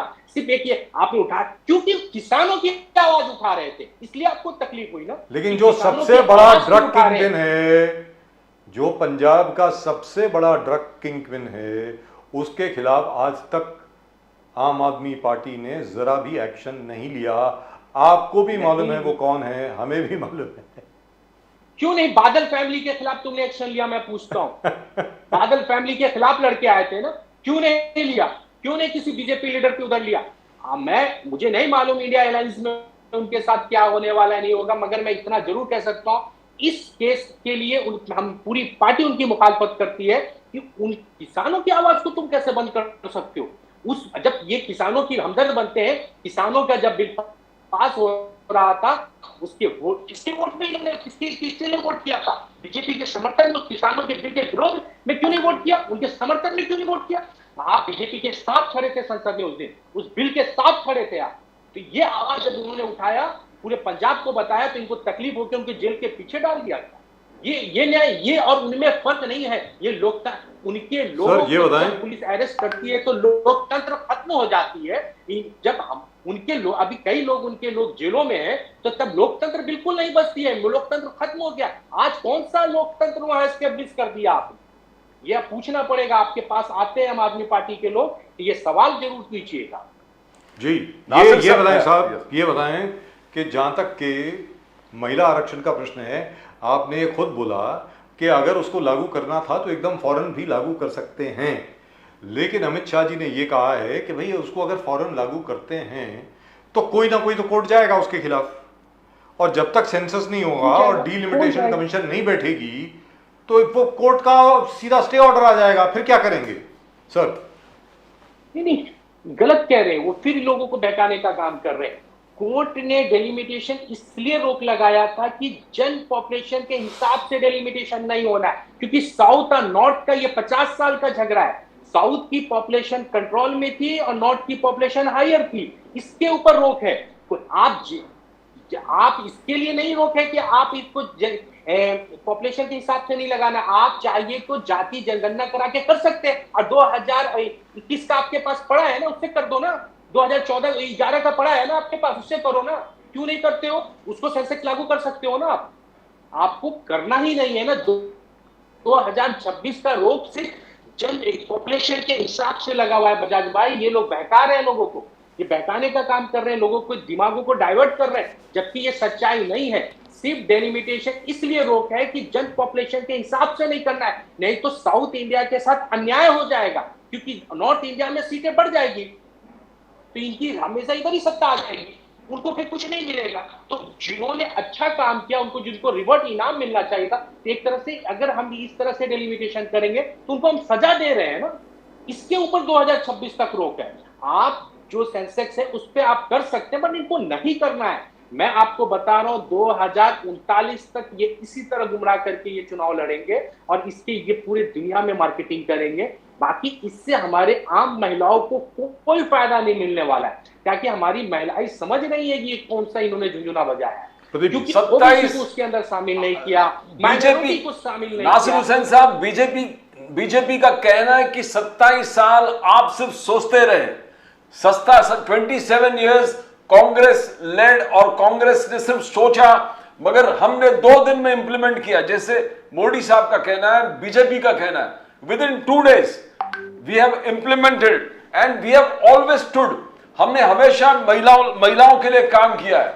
मोदी जी गिना रहे हैं, मोदी जी बोलते हैं कि जन धन जब हमने अकाउंट खोले थे उसमें करीबन 56% महिलाओं को टोटल महिलाएं इसमें पार्टिसिपेट किए, उनको इन्वॉल्व किया हमने। मोदी जी आगे जाकर कह रहे हैं कि 11 करोड़ शौचालय जो हमने बनाए उसमें सबसे ज्यादा फायदा किसको हो गया? महिलाओं को हो गया, महिलाओं को हो गया। और कुछ भी करो, कैसे भी करके 2026 तक ये इंप्लीमेंट ही करेंगे। तो ये 27 साल आप सोचते रहे नासिर हुसैन साहब, आप सोचते रहे। मोदी जी का कहना है 2 दिन में इंप्लीमेंट कर लिया, लोकसभा भी पास, राज्यसभा भी पास। क्या ये नकार तो नहीं सकते ना? नहीं, ठीक है, 11 मैं कहाँ नकार रहा हूं, मैं इनके बात का जवाब। 11 करोड़ टॉयलेट ये बोलते हैं हमने बनाई है। कौन सी टॉयलेट बनी है उसकी आपने तमाम मीडिया ने जब देखा तो बिना दरवाजे की ही टॉयलेट है। एक साथ ही कई सारे टॉयलेट बना दिया गया जो कोई पार्टीशन नहीं है। ये पूरा करप्शन है। आप इस पे भी टॉयलेट घोटाला, ये घोटाला निकलेगा तो ये भी एक घोटाला ही होगा, क्योंकि जिस तरह अभी मध्य प्रदेश में एक शादी घोटाला हुआ ना, कि कई लोगों की फेक शादी करा दी थी और वहां सामानों को लेके भाग गए, तो इसी तरह एक घोटाला ये भी मिलेगा, जिस तरह वेपम घोटाला था, जिस तरह ये भी। और रही बात ये जो बार बार कहते हैं महिलाओं के साथ न्याय, महिलाओं के साथ आप कभी न्याय कर ही नहीं सकते हो। आप बताए उन्नाव में एमएलए इनका रेप करता है, उसके साथ ये खड़े रहते हैं, बोलते महिलाओं के साथ है। इनके मध्य ब्रिजभूषण इनके महिलाओं खिलाड़ियों के साथ असत बात करता है, उनके साथ क्या क्या जलील हरकत करता है, ये उनके साथ खड़े रहे, उनको पार्टी से निकालने तक की हिम्मत नहीं हुई, उन पे कोई एक्शन लेने की हिम्मत नहीं हुई। वो बात करेंगे महिलाओं के न्याय के लिए। अरे महिलाओं के न्याय, हमने 27 साल, मैंने एक दिन कहा था कि क्रांति कोई एक दिन में नहीं आती, क्रांति आने में टाइम लगता है। तो 1951 में हमारा कराची का अधिवेशन हुआ था, वहां हमने महिलाओं को वोट देने का राइट लाया था। हमने हमेशा महिलाओं के फेवर में काम किया। आप देखिए ना, पहला कोई महिला प्रधानमंत्री बनी तो कांग्रेस से बनी, पहला राष्ट्रपति बनी कोई तो कांग्रेस से बनी, पहला सीएम बनती है तो कांग्रेस से बनती है, पहला लोकसभा स्पीकर बनती है तो कांग्रेस से बनती है। हमने महिलाओं के लिए जो काम किया उसे तुम भूल नहीं सकते हो। आप ओबीसी के, हम अभी मांग रहे हैं महिलाओं को ओबीसी में तुम लेकर आओ, तो क्यों नहीं लेके आ रहे हो? तो आप सगुफा इधर उधर की बात कर रहे हो, ये नहीं बताते हो कि कश्ती कहां डूब रहा है, आप सिर्फ घुमाने का काम कर रहे हो। तो इससे हम चुप नहीं होने वाले। हमने जो मुद्दा उठाया है, इस देश की ओबीसी महिलाएं देख रही है, उन्हें 27% रिजर्वेशन का फायदा कैसे मिले, ये उस पर बात करें।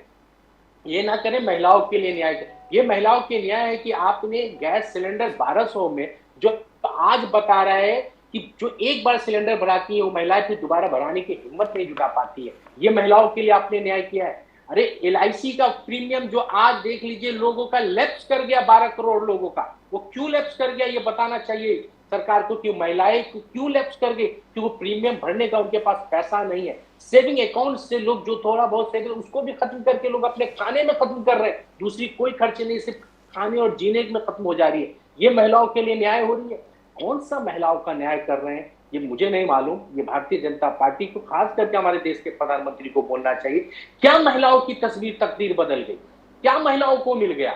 एक मामूली ओबीसी रिजर्वेशन देने में आपको डर लगता है? मैंने अभी बताया ना, सिर्फ 5% ओबीसी का फायदा लोगों को मिल रहा है, चाहे ज्यादा से ज्यादा 12% होगा, 27% उनको वो भी नहीं मिल पा रहा है। आप वो भी न्याय नहीं दिला पा रहे हो। आप गिनती गिनाते हो कि हमारे पास महिलाएं, अरे आप 300 सीट जीत के आओगे तो 42 आपकी महिला जीत के तो आएंगे, परसेंटेज फिर भी नहीं आपका 27% बनता है, 33% बनता है। क्यों नहीं बना?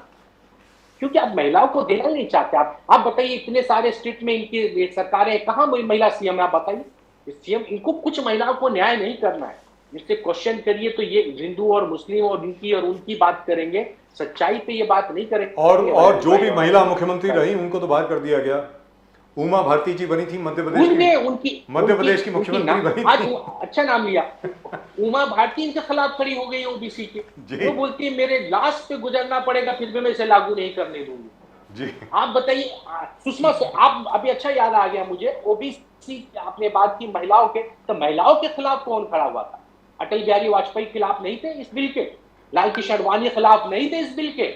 या बताइए जसवंत सिन्हा खिलाफ नहीं थे इसके? या सुषमा स्वराज खिलाफ नहीं थी? कौन नहीं खिलाफ था? इस भारतीय जनता पार्टी को तो हक नहीं है बात करने का। इन्होंने खुल के मुखालफत किया था, ये बोल इन्होंने आने नहीं दिया। अरे हमारे 2-4 घटक दल ने खिलाफ किया होगा, मगर तुम तो सबसे बड़े ओपोजिशन पार्टी थे, तुमने क्यों मुखालफत किया उस रिजर्वेशन का? इनफैक्ट अगर बीजेपी उस वक्त सपोर्ट कर देती तो उसी वक्त पास हो गया होता, बिल पास होता। जी क्यों नहीं पास? आज अटल बिहारी वाजपेयी जी नहीं है पर अडवाणी जी मौजूद है। अडवाणी जी को जवाब दीजिए, उन्हें निकालिए और उनसे पूछिए क्यों नहीं बनने दिया। सुषमा स्वराज जी नहीं है मगर आज अडवाणी जी तो है, जसवंत सिन्हा है, उनसे पूछिए। नहीं पूछेंगे उनसे। नासिर साहब, thank you so much for joining us. आप इनके पास कुछ है नहीं तो नफरत का मजाक सजा दो, एक कम्युनिटीज को लड़ा दो, मंदिर मस्जिद कर दो, जातियों को बांट दो, लोअर ओबीसी अपर ओबीसी कर दो, तो तमाम यही नफरत की बाजार है। आज भी रोजगार पे बात नहीं कर रहे, किसानों पे बात नहीं कर रहे, हम इन्हीं तीनों मुद्दों पे रोज बात करते हैं। हमारे तमाम प्रवक्ता यही बात उठाते हैं, इनकी मुस्तकबिल को बदलो। किसानों की Maratha reservation is still pending, क्यों छोड़ रहे हैं? And Maratha reservation is still pending. आज देखिए ना ओबीसी का, आज देखिए महाराष्ट्र में इतना आंदोलन हो रहा है, इतना आंदोलन बढ़ता जा रहा है। रेलवे की तो लोग स्ट्राइक में जाने की बात कर रहे हैं, तो सीएम साहब मिलने की बात कर रहे हैं कि हम बोलते हैं ओबीसी कोटा खत्म नहीं करेंगे। तो तुम ओबीसी का कोटा दे कहां रहे हो जो तुम खत्म करोगे? मैं अभी कहा ना, सिर्फ 5 से 6% को फायदा मिल रहा है, 27% दो। कौन कौन से डिपार्टमेंट में 27% उसका लिस्ट निकालो, दो। हम वो सवाल उठाते हैं तो इनको तकलीफ होती है, तो हमें बोलते हैं अरे हमारा सर्टिफिकेट हमें चाहिए नहीं, हमारा सर्टिफिकेट आपकी ही नेता यूनाइटेड नेशन में बोल के आती थी। जब 47 में हम आजाद हुए तो पाकिस्तान और इंडिया एक साथ आजाद होता, हम कहाँ है रुआ? आप सुषमा स्वराज का वो स्टेटमेंट पढ़ सकते हैं, सुन सकते हैं, रिकॉर्ड में है। तो आप अपने ही बातों से अपग्रेडेशन करते हैं कि हमने IIM बनाया, इसरो बनाया, क्या क्या बनाया। एक हजारों कंपनियां है, एक लिस्ट हो तो मैं बताऊं, इतनी है कि मैं आपको भेज दूं तो इनको दिन भर पढ़ते। अरे ये जब बेचने जाते तब मालूम होता अच्छा ये भी कांग्रेस ने बनाया था, अच्छा ये भी कांग्रेस ने। तो ये बेचने में भी इनको पता नहीं आ रहा कितनी कंपनियां बेची है और कितनी बची है।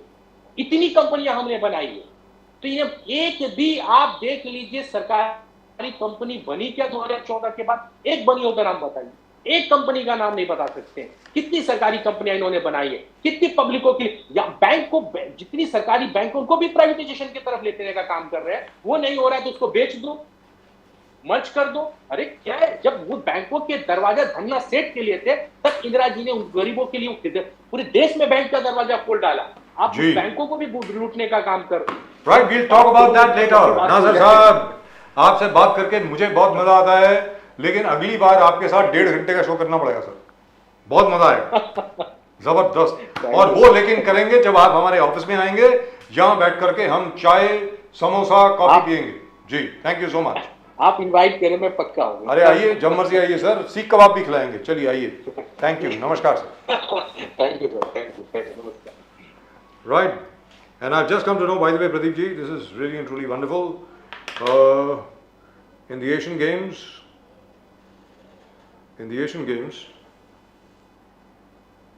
hockey, India just defeated Pakistan by 10 goals to 2. That is 10 to 2. I don't believe this. It's laughable. Is it real? I mean, I don't know. Must be real. It's on Twitter.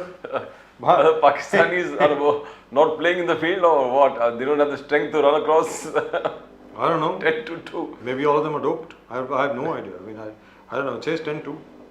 The score is 10-2. I mean, it's so. This is amazing. This is absolutely amazing. How did that happen? 10 to 2 means they are not working at all on the field. Yes.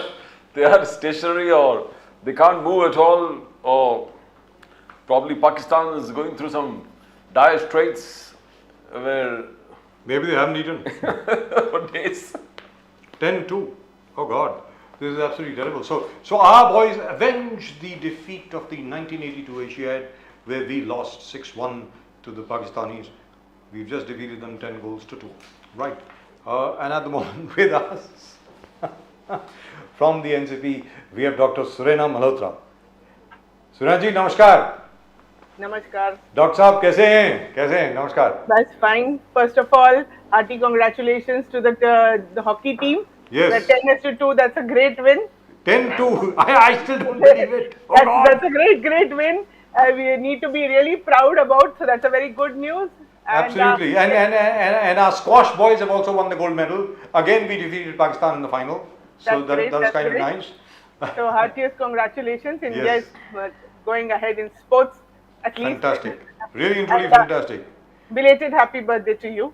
Oh, thank you, ma'am. Thank you. That was quite some time back. That was 5 days ago. Yes, I Thank know, you but very there much. I communicated with you now. So Yes, so it was my 105th birthday, and I'm so happy. Thank you. okay. He's seen the imbalance.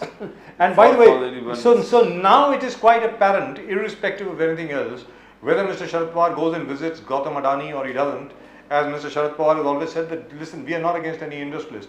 We are not against business. Mr. Adani is a friend of his, Mr. Mukesh Ambani is a friend of his, Mr. Ajit Gulabchand, of course, is a family friend of his, and so on and so forth, that he doesn't believe in personal vendetta against anyone. But it is also true that it is the Sharad Pawar glue that binds the India alliance together, his maturity and balance. But do you think, considering the way things are going now, this will continue, the India alliance, or do you think it'll all break up? No, India 11 will definitely continue. See, Sharad Pawar ji, as you said, he is, personal relationships are different, and personal, your opinions and your thought process is different. And secondly, then he's a khasdar, so policy making is also their forte. So they also have to meet everybody. They also have to understand the business part, how the industry is working, how things are going on. According to that, they can have some more good suggestions as to how to improve, how to make India better, at least in policy making, which they can do, No, Dr. Malhotra, don't you think, as Bajaj Saab said, this is a core issue where the Congress is concerned. Congress, Rahul Gandhi, he has staked everything in this particular issue. In the parliament, he had to face such a lot of brunt when he said, we want a JPC against Adani. That's a core issue for the Congress. They said 20,000 crore जो पैसा है अडानी जी के पास वो किसका है is indirect reference to Narendra Modi ji. So this is a core issue for them. Now we are talking about alliance, the alliance dharma, the dharma of an alliance. The major party which leads the alliance has a core issue, and Pawar Sahib is against that. Now I'm talking about the entire alliance. Sanatan Dharma khatre mein hai, and you got DMK having a different tone. Then you got Aam Aadmi Party. The third is Aam Aadmi Party versus the Congress, where you arrest a congressman from Punjab on drug charges on a backdated case. Now, how is this alliance dharma, Dr. Malhotra, going to work? Because you need to have a united, cemented opposition. Yeah, we have united cemented opposition, but that is on the main जो मुद्दे है, बेरोजगारी है, जो गरीबी है, so all those major issues will be tackled by them. See, first of all, there is no major party in the India alliance. All the parties are equally important. So some of the thought processes may be different, but the basic thing, the main thing, that how BJP is how BJP nation कैसे चला रहे हैं, उसके against, so everybody will stand together. They have to stand together. There is no second thought about it. If 2020 to 24 May, if they want to do have some have to make a change, they have to stand together, and they are all matured enough to know that they have to come together. And secondly, there something like that Sanatan Dharma के बारे में I would like to say one thing, that what they meant was not actually the word Sanatan Dharma as the rule. What they meant was Sanatan Dharma as to the BJP as well as the RSS, their mentality. That I think that thing was focused on them, because as we see that in Tamil Nadu, in South, the Hindu Dharma is well respected. There is no question. I would say that the temples over there, they are the best looked after. The Hindu also, all majority of the people, they vote for DMK. So I don't think that was really that Sanatan Dharma. That word was, I think, used differently with a different meaning. And then BJP has caught on that, and they are trying to make a election, campaign against that. They're using it for, criticizing. Just like what they tried in Karnataka with Hanuman. Yeah. With Bajrang. Yeah, exactly. So, as we all know that, there is majority, and our people all love the party. लेकिन जहाँ तक NCP का प्रश्न है madam, उसके बारे में क्या हो रहा है अभी? Because Ajit Dada Pawar claims that it is his party, the symbol is his, everything is his. See, claiming, saying is something that is a very different thing. As you all know, as everybody knows, all the sub Janta Janardan, everybody knows that NCP is Pawar Saheb. NCP was started by Pawar Saheb. NCP, the whole idea of NCP is Pawar Saheb. And as you say, the logo, when we talk about the logo is a clock. And Pawar Saheb made a very progressive party. And the logo, the clock itself denotes that a clock never, clock always goes ahead. So that is a progressive party. And that is Pawar Saheb ki vichar sarni waisi hai, progressive hai. And I would say that Pawar Saheb is the battery of that clock. If Pawar Saheb is not there, the clock will stop. That everybody knows that. And for 50 to 60 years, Pawar Saheb has done great work. He has connected with the people. Lok Madhe Sangati. If that book is also so famous, how can anybody else do that work? And in 2024, this will be evident. People are with Pawar Saheb. As I've always said, that whenever there are big sabha hoti hai, itni gardi aa jati hai, itne log aa jate hai. See, with the herd mentality, some karyakartas have gone with these people. And also, see, when Ajit Dada went, initially he said no, he wants to become a Pradesh Adhyaksha. Okay? Afterwards he said no, he is the national president. So what is this? ये बातों में ही इतनी विसंगति है, or was it was a plan before? So then people come to know that what is this? So people.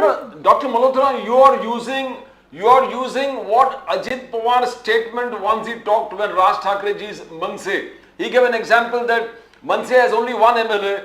अगर वो MLA इस तरफ आएगा, the entire Raj Thakre's party will go to their MLA or what? That was a question posed by Ajit Pawar in a press conference. He was telling everybody similarly, एक MLA या कुछ जाने से पूरा party doesn't come beside. And today you are using the same thing against him. You are using same Ajit Pawar statement, and probably you are talking to the election commission saying that look, he is claiming the party and the symbol, whereas this was his statement. He is given this statement of MNS. Are you really using it, or is just talk going on across, you can say, political mongering? No, this is what we feel, that how can he claim our the symbol that he cannot do? As you said, you had to prove a dispute. Initially, there was no dispute as such. They have gone for their some agenda. They want to go They wanted to go and join the Satta. They wanted an easy way out. They didn't want to fight for the people who are oppressed. They didn't want to do that. So it's obvious. Pawar Sahib is for the people. He is fighting for the people. Supriyata is fighting for the people. So naturally, people know what is it. So definitely the votes and everything is going to go to Pawar Sahib. He is the one, NCP. He has started NCP. How can anybody else make a claim on that? And not only that, but the only thing is that they do say that Mr. Pawar is too old. That's what they are still saying. Old, I mean, whatever it is, age is a different thing. But you see the activities. I think Pawar Sahib is so active. In fact, more active than any of us. He's out in the morning. He's here, he's there, and giving the speeches, holding the meetings. He's extremely active. लेकिन जहाँ तक के छगन भुजबल जी का सवाल है, छगन भुजबल जी ने खुद कहा कि वो तेलगी केस में मैं अकेला जेल क्यों गया? Now what does that mean? That's what he says. He can say anything, anybody can say anything, but what is proved, that is most important. Anybody can put the blame game. Once people go in BJP side or people go that side, they start blaming others. That is a common thing. They say the NCP was a naturally corrupt party and things like that. Where is it proved? Supriyata had said, go ahead, prove something. Don't just talk. दुरुस्त बात. Nari Shakti Vandan Adhiniyam. Nari Shakti Vandan Adhiniyam. The BJP says 27 years, you and your alliance, the Congress-led alliance, which you call India Today, and the BJP says India Alliance. They said you just thought about it 27 years. You did nothing about it.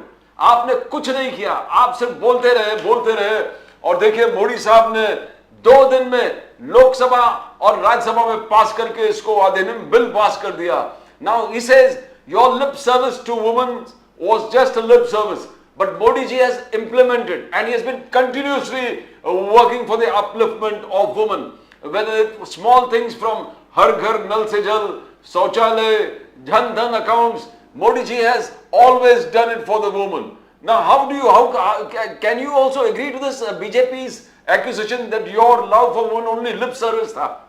Dr. Definitely not. Definitely not. It was long time back that Devi Gowda ji had started the whole thing. It was Pawar Sahib in the Maharashtra Mahila Arakshan was started by Pawar Sahib. Who thought about it? The Congress, Rajiv Gandhi, Pawar Sahib, they all started. The whole idea was theirs to give some sanman to ladies. Indira Gandhi ji also, there was a man given to the lady. And what happened in 2008, who was the one who sort of stopped this Arakshan in Lok Sabha? Who did not pass it? It was BJP. It was BJP people who did not allow this to get passed. So at that time, how can you say that? And what he has now got it passed after so many times, so many people. We had so many different mohims going on that we want this bill to be passed. We want the bill to be presented in the Rajya Sabha. After so many years, he presented that, and that also with a condition of the census, condition of delimitation. How is it going to be? He might have done it now because the elections are coming near. So just it looks nice that there's something has been done for the ladies. But when will it come into force? After the census, that will be 2026, around that. 29, ma'am. Yeah, and so it will, the census will happen then, and then 2029 it will come into force. Yes. So what is the idea of it?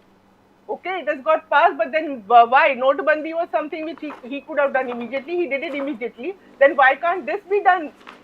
Why so many difficulties in just getting it into force? So these are things just to say. And what you talk about Shauchalaya and what about the other things and all, isn't it a basic need of the human beings? What is to glorify these needs? What is to glorify that he has done something for that? And we don't even know that what are the numbers and how many really have been done and what is really happening. We really don't know how many things have really happened. Narendra Modi ji, the Prime Minister Modi talked about the Vishwakarma Yojana. He said, look how we are actually talking and walking the talk also. He says 13,000 crores have been allotted to Vishwakarma Yojana. He says that we have identified 18 different types of karigari, the workers, 18 different type of carpentry, and we are providing them toolkit, we are providing them training. and the success of the Yojana, that is Vishwakarma Yojana, has made the opposition leaders go and visit furniture market. They say Rahul Gandhi ji, your partner, alliance partner, was forced, compelled by this success of this Yojana to visit the biggest furniture market in Delhi and Asia, in Delhi, and talk to the workers, interact with the workers, which Narendra Modi ji say photo opportunities. The opposition is only talking and doing photo opportunities, whereas I am the only person. Narendra Modi is the only person who's really doing for the poor and downtrodden. Can you agree with him, Dr. No, I Manu? I definitely don't agree to that. Rahul Gandhi, Sharad Pawar ji, Supriya Sule Tai ji, a lot of other people of UPA, they have always been doing this. They have always been going and meeting the people. They have always been going on the ground, meeting the small people. Rahul Gandhi, so not this year, last year, he went to the farmer, houses of the poor people. He had food over there, and he's meeting the farmers. He's met not only the furniture people, he's met the coolies, he's met the, so many different, smaller groups. And even Supriya Tai, if you see her Twitter account, she's been always, every day she's been going and meeting somebody and encouraging everybody. Even Rahul Gandhi, when the Manmohan Singh, they were in power, even that time he was doing that. So that is the way these people are. See, in India, the parties who are in India Alliance, they have it in their DNA to do this, be with the people.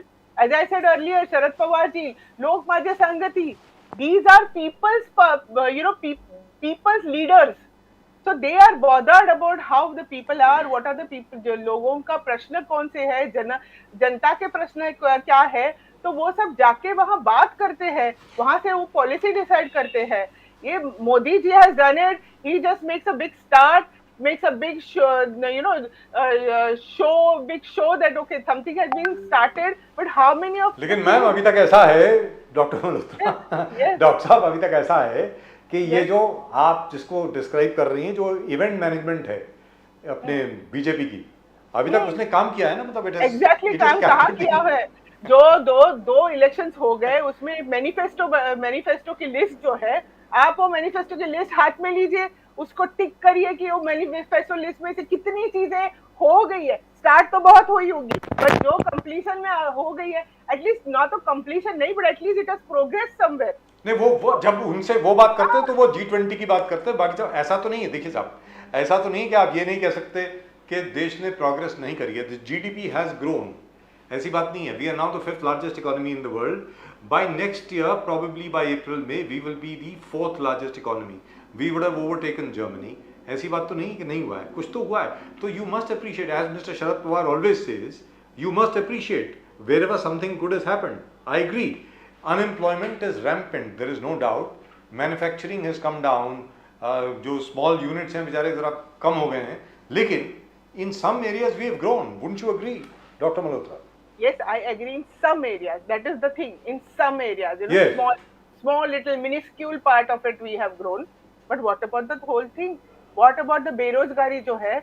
बेरोजगारी, कितनी बेरोजगारी है, कितने लोग, भारत की आबादी तो देखिए, कितने लोगों को जॉब नहीं है.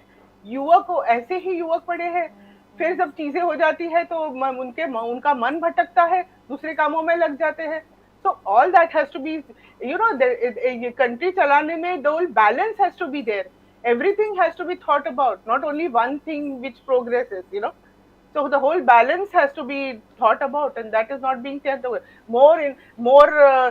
The money has been spent on, banner baji and poster baji, and as you said very correctly, event management. But that's not the real story. Dr. Malhotra, the India Alliance says that हर गली, हर गांव, हर शहर में हम बनाएंगे प्यार और मोहब्बत के दुकान. We need to end the entire politics of hostility, जो नफरत की राजनीति को हमको हटा के प्यार और मोहब्बत की राजनीति. That's what they say. But Narendra Modi ji and the BJP says that ये दुकान है भ्रष्टाचार का, ये दुकान है परिवारवाद का, ये दुकान है तुष्टीकरण का, और इस दुकान को बंद करना. Now how, we got two extremes where you're talking about remove hatred, let us live in peace, let us live in love and harmony. And here BJP says आपके दुकान जितने हैं वो परिवारवाद, भ्रष्टाचार और तुष्टीकरण का दुकान है. And they go on, Modi ji has gone on to prove it. कैसे, first of all, as we clearly said that we require peace. Peace is at the most important. What is the point in making hatred among छोटी छोटी जाति में hatred करो? आजकल Muslim people, कितने सारे मुस्लिम जो है वो डरे हुए हैं. Even Christian localities, we talk with the Catholics and all. They are so scared. Even with sometimes if they want to have a meeting with us, it will be done in behind the closed doors because they are all scared. ये चलो, we may not feel that much, but then at the ground level, this is really evident. So, is it not true that there should be peace? और परिवारवाद क्या, उनके पास क्या परिवार से, एक ही परिवार से लोग नहीं है? ये तो बहुत गलत बात है. लेकिन एक ही परिवार से लोग हैं मैडम, लेकिन ऐसा है कि मोदी जी का ये कहना है कि बीजेपी में भी एक ही परिवार से लोग हैं, but they have never handed over the party to people from the same family. For example JP Nadda साहब के पिताजी कौन थे, मुझे तो उनका नाम भी याद नहीं है. उसके पहले अमित शाह जी थे प्रेसिडेंट. अब अमित शाह जी के पिताजी कौन थे, क्या थे, मुझे मालूम नहीं, अभी हैं भी या नहीं है, मुझे नहीं मालूम है. अमित शाह जी के उनके लड़के को भी कितना प्रिविलेज जी, वो तो जी बीसीसीआई में है ना मैडम, उनको बीजेपी तो हैंड ओवर नहीं कर दी है ना. उसके पहले नितिन गडकरी साहब थे प्रेसिडेंट. अब यहाँ पर तो शरद पवार साहब हैं.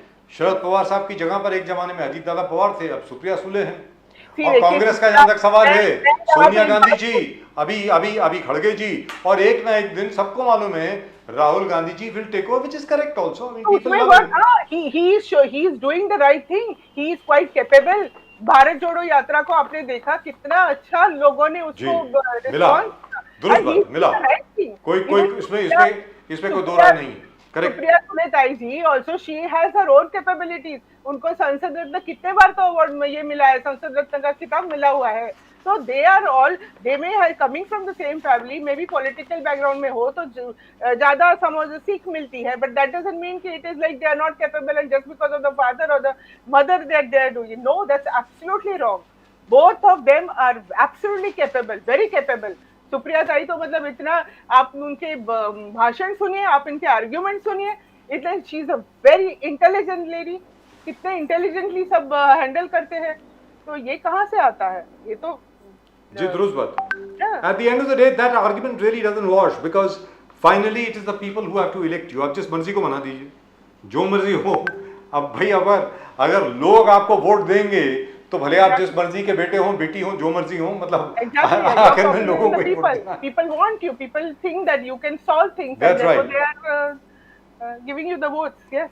डॉक्टर मल्होत्रा, मोदी जी के रिपोर्ट कार्ड जो बीजेपी के कार्यकर्ता लेकर हर गली और हर घर में जा रहे हैं, नेशनल इश्यूज आप देखोगे, नारी शक्ति अभी वंदन अधिनियम, 5th biggest economy, UPI, digital revolution, Ram मंदिर का निर्माण, आर्टिकल 370, सर्जिकल स्ट्राइक, 12 को स्ट्राइक, ट्रिपल तलाक, स्वच्छ भारत, पीएम किसान 11 करोड़, आवास योजना 3 करोड़, गैस फ्री 9 करोड़, शौचालय 11 करोड़, आयुष्मान 2 करोड़, नल से जल 12 crore. I mean doctor Malhotra, on the face of it looks so beautiful and it seems to be like independence से सबसे ज्यादा काम इन्होंने किया है उनके रिपोर्ट कार्ड के हिसाब से. तो ना it's a big challenge for you. आपको बहुत बड़ा चैलेंज है लोगों को कन्विंस करना कि ये है, हमने इसे ज्यादा किया है. वही 9 साल बेमिसाल, मोदी जी बोले 9 साल बेमिसाल, इससे पहले कुछ नहीं किया था, अभी से शुरू हो गया. And the report card is impressive sir. Madam, if you see it, it's very impressive. How are you going to convince the people for 2024? It is exactly that they are using big names for the Yojana, very Indianized names, and using the Nari Shakti and all that. The names are very promotable. That's a brand. That's like they are increasing the brand value. This is what a corporate company would think about. How to go about it, and that is exactly what they are doing. But nowadays people also know the reality. People are also intelligent enough. They also read. They also, they also come to know about the things. Now, you tell me that so many things are happening in Manipur. Everybody is aware about what is being done. Nothing has been done. The double engine sarkar, they cannot handle anything over there. The state machinery and the central machinery, there is no coordination. Nothing is happening, and we all are urging Modi government that after 3 months before, that do something about it, but there nothing really was done. So people are coming to know that what real importance is given to what. It is just given to show shining. Are the ladies safe in India now? No, it is not. गृह मंत्रालय का failure है सब जगह पे.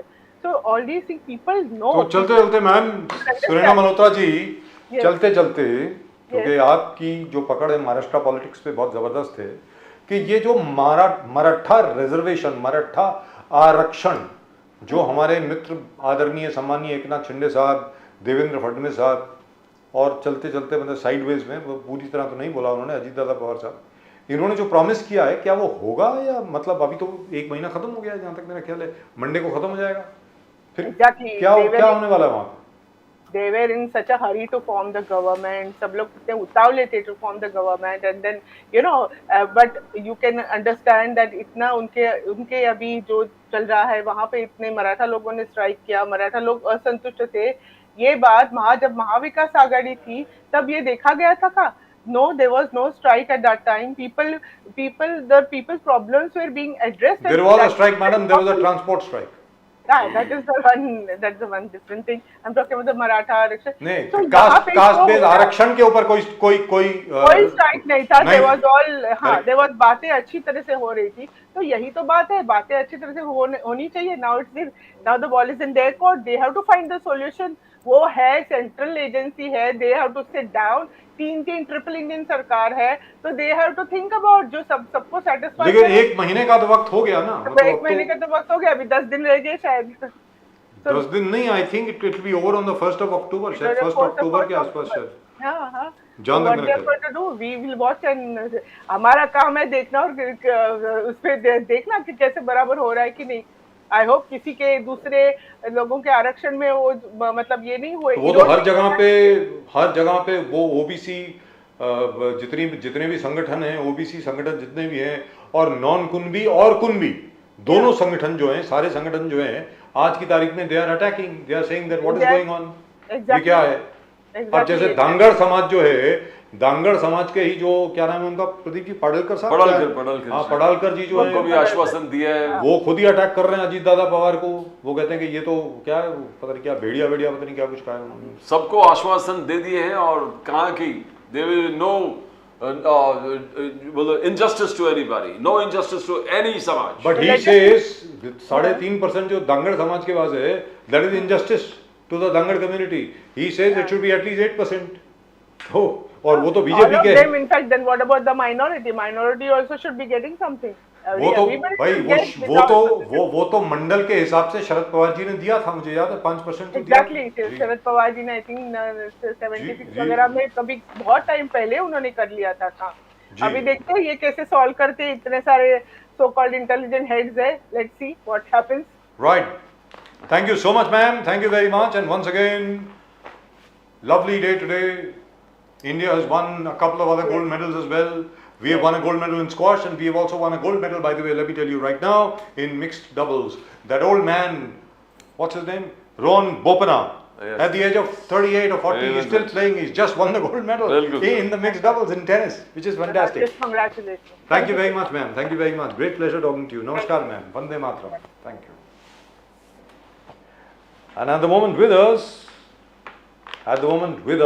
from the BJP, a very old friend, Mr. Ganesh Khankar, who is in a hurry. I have just been told, मुझे ये कहा गया है कि गणेश खानकर साहब के साथ सिर्फ 15 मिनट है. गणेश खानकर साहब, नमस्कार. सर नमस्ते. नमस्कार साहब, क्या हो रहा है? आप मतलब कहीं जा रहे हैं सर? गणेश खानकर साहब? नहीं सर, ऐसा है कि कल पूरे मुंबई शहर में भारतीय जनता पार्टी की ओर से कार्यक्रम रखा गया है स्वच्छता अभियान का जी. तो उसकी बैठकें शुरू है और सेवा पखवाड़ा अभी अंतिम चरण में आ चुका है. तो अरे सर, मैं तो यहाँ उम्मीद लगाए बैठा था. जैसे ही मुझे कहा गया कि गणेश खानकर साहब जरा जल्दी में, सिर्फ 15 मिनट है उनके पास, मैं तो यहाँ उम्मीद लगाए बैठा था कि आप स्वेरिंग इन के लिए जा रहे हैं, अपनी शायद मंत्री बना रहे हैं आपको. ये कहा जा रहा था मुझे तो ऐसा लग रहा था कि finally the government has woken up and they say without Mr. Ganesh Khankar we cannot run. सिर्फ वो अकेले हैं जो इस सरकार को चला सकते हैं और कोई नहीं चला सकता. गणेश खानकर साहब, सर आपने जो सर उम्मीद जताई है कि नए मंत्रिमंडल का गठन हो रहा जी। है और शायद मुझे बुलावा आ सकता है, जी, तो आज मैं मेरे कार्यालय के कुर्सी के तट से ये कहने का साहस कर रहा हूं कि अंधेरा छटेगा।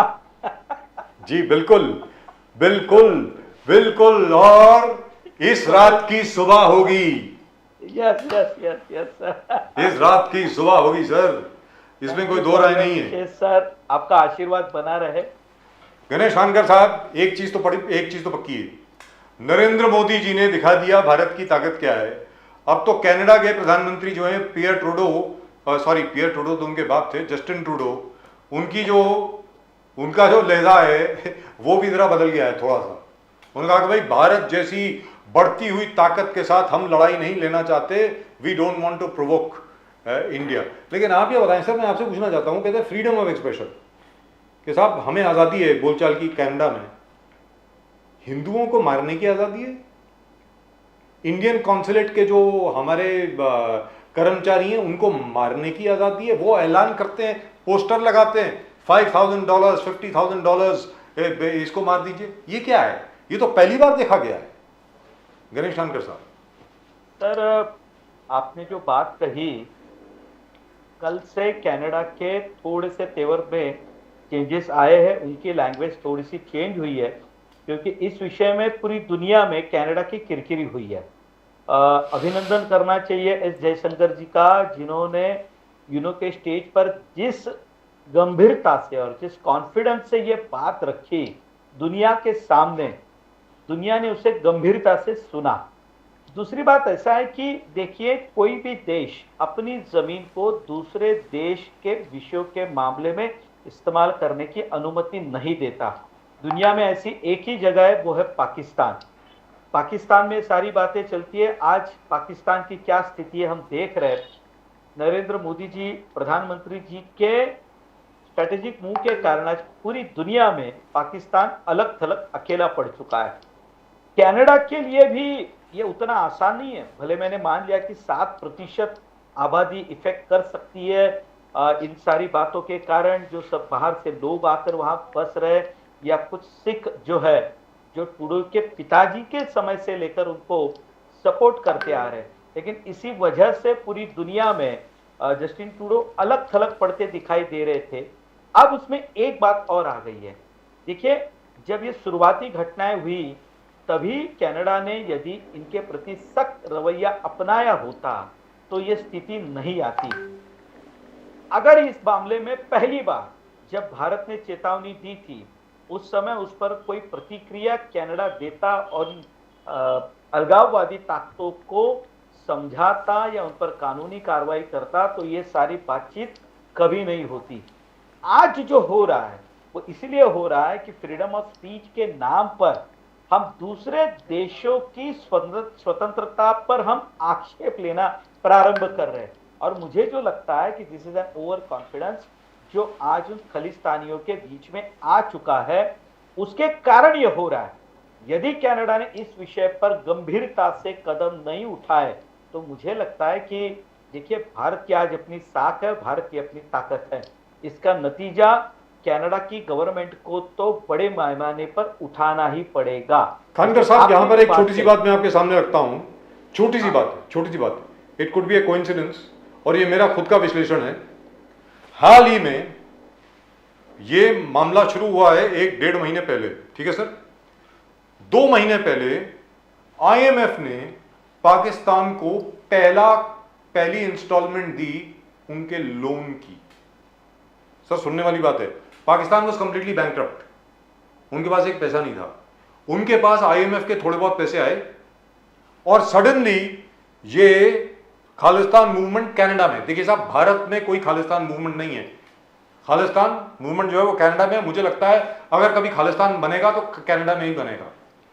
तो सर, ये पाकिस्तानी ISI का पैसा जो है, कुछ जानकारी मिली है, ये इनको पहुंचा है। उसके बाद इन्होंने दोबारा डुगडुगी बजानी शुरू कर दी है। गणेश खानकर साहब नहीं, देखिए सर, ऐसा है कि ये जो सारी ताकतें जो काम करती है पूरी दुनिया भर में, ये कहीं ना कहीं लोकल फंड जो होता है वो बहुत इसमें, क्योंकि जैसे हमारे यहाँ पे कुछ सिस्टम्स काम करती है फंड के ट्रांसफर को ध्यान रखने के लिए, हवाला रैकेट पर हम ध्यान रखते हैं, वैसे वहां पर भी होगी। देखिए आपने जो बात कही उस बात में तो दम हो सकता है, लेकिन आपने आखिर में जो बात कही ना कि आईएसआई का कनेक्शन, मैं उस बात पर ज्यादा जोर देना चाहता हूँ।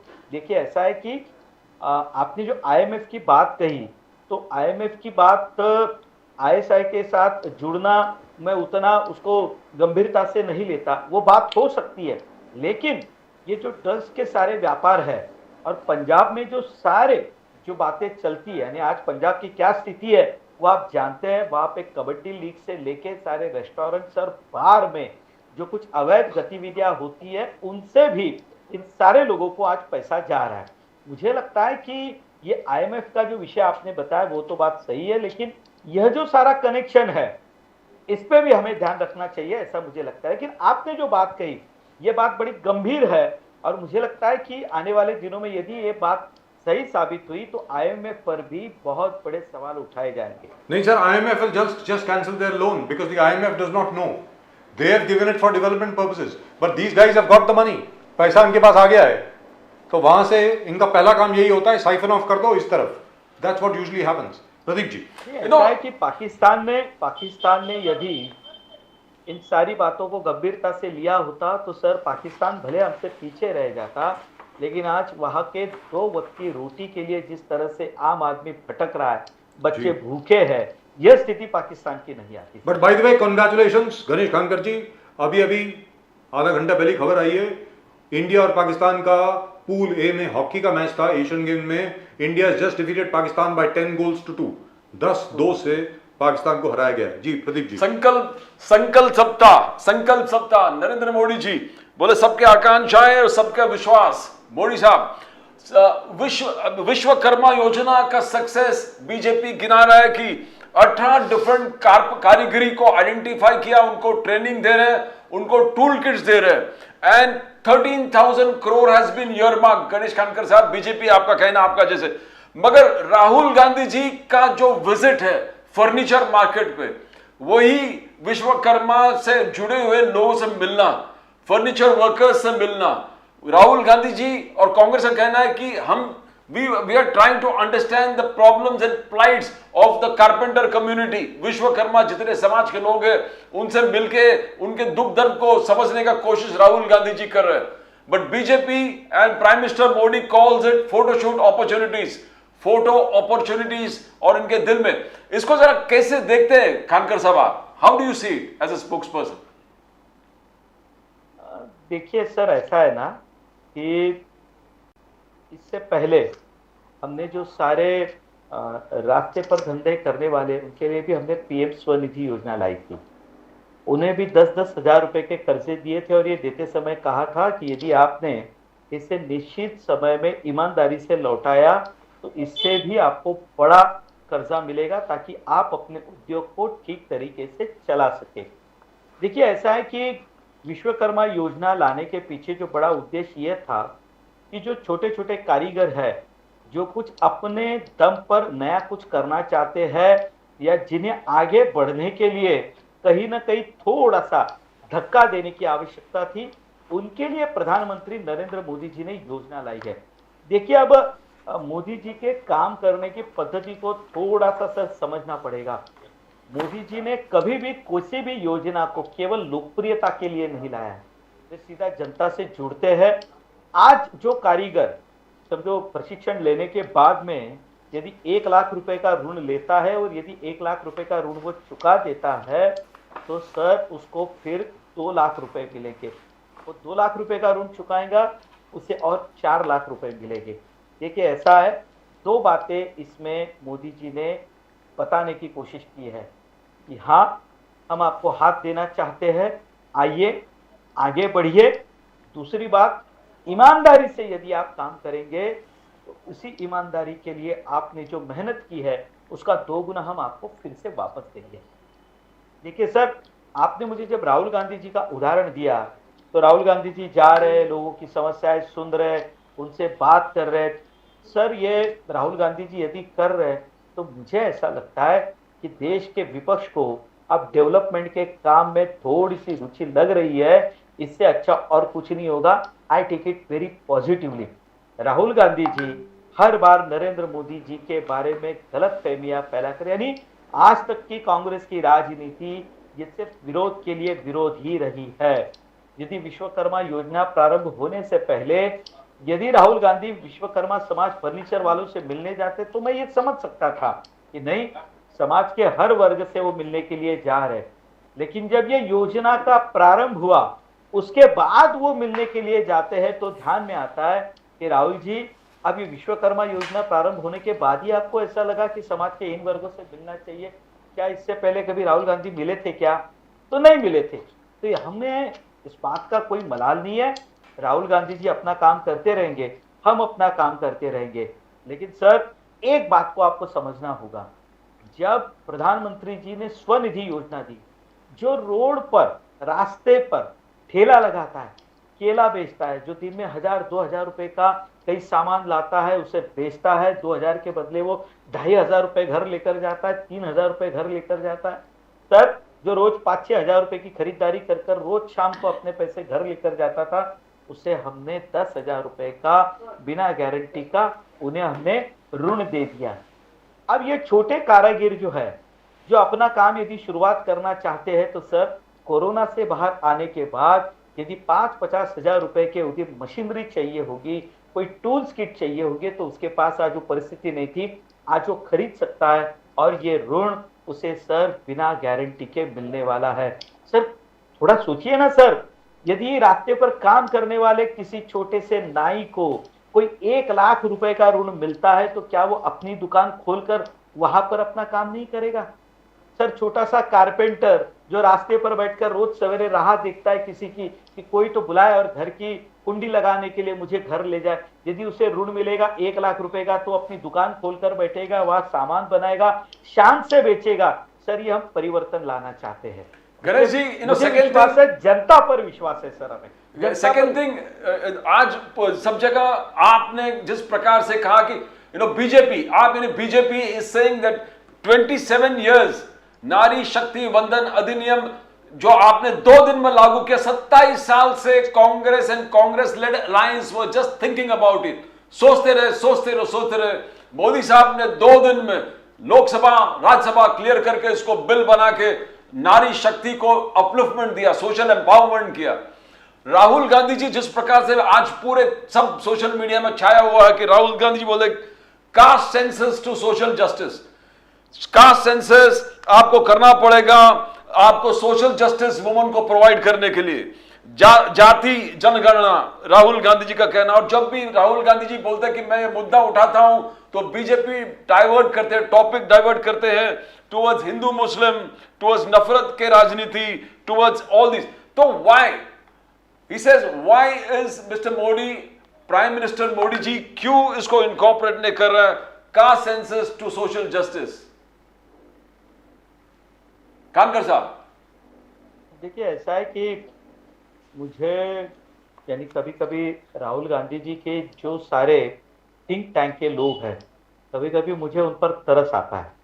मैं बहुत छोटा आदमी और आपके चैनल से बात कह रहा हूँ, मुझे कहने के लिए आसानी होगी, लेकिन मुझे थोड़ी राजनीति जब समझ में आती है तो मुझे ये भी समझ में आता है सर कि आप थोड़ा सा सोचिए ना सर, कास्ट के लिए ये करने के लिए एक समय सीमा तय है। बिहार ने भी इसके बारे में प्रारंभ किया, कितनी मुश्किलें उनके सामने आई ये आप भी जानते हैं। हर 10 साल के बाद में ये सारा करने का केंद्र सरकार का अपना एक प्रयास होता है, उसके नियम है, उसका एक कानून है, और वो नहीं करना है ऐसा प्रधानमंत्री जी ने एक भी बार तो नहीं कहा है, एक भी बार नहीं कहा है। हम कोरोना से बाहर निकले, कोरोना से बाहर निकलने के बाद हमारी प्रायोरिटीज अलग थी, समाज को अपने दम पर, उन्हें अपने पैरों पर खड़ा कर हमें उन्हें आगे बढ़ाना था। हमने गरीबों का ध्यान रखा, हमने इंडस्ट्री को ग्रोथ लाकर हमने कर दिया। राहुल गांधी जी को लगता है इसलिए वो हमने करना चाहिए, ऐसा राहुल गांधी जी को क्यों लगता है? ये उनकी सोच क्यों है कि मैं जो कहूं, अरे भाई ऐसा है, आप जो सोचते थे वो मनमोहन सिंह जी भी पूरा कहा सुनते थे। नहीं जी। सुनते थे ना, इसलिए हम मुद्दे को डाइवर्ट नहीं करना चाहते। सर सिंपल सी बात है, इतने बड़े विश्वकर्मा समाज के सोचने के बाद ये पूरा के पूरा जो समाज है ये ओबीसी वर्ग में ही आता है। उस समाज को हम खड़ा करना चाहते हैं सर, हम कहां किसी पर अन्याय करना चाहते हैं। अब ये राहुल गांधी जी की राजनीति है, उन्हें लगता है कि मैं जो कहूं दूसरे दिन इस देश के सत्ताधारियों ने उस पर बोलना चाहिए, उनके पीछे लगना चाहिए। ऐसा है कि भारतीय जनता पार्टी की अपनी खुद की एजेंडा पर काम करने की आदत है, हम बहुत डिस्टर्ब नहीं होते।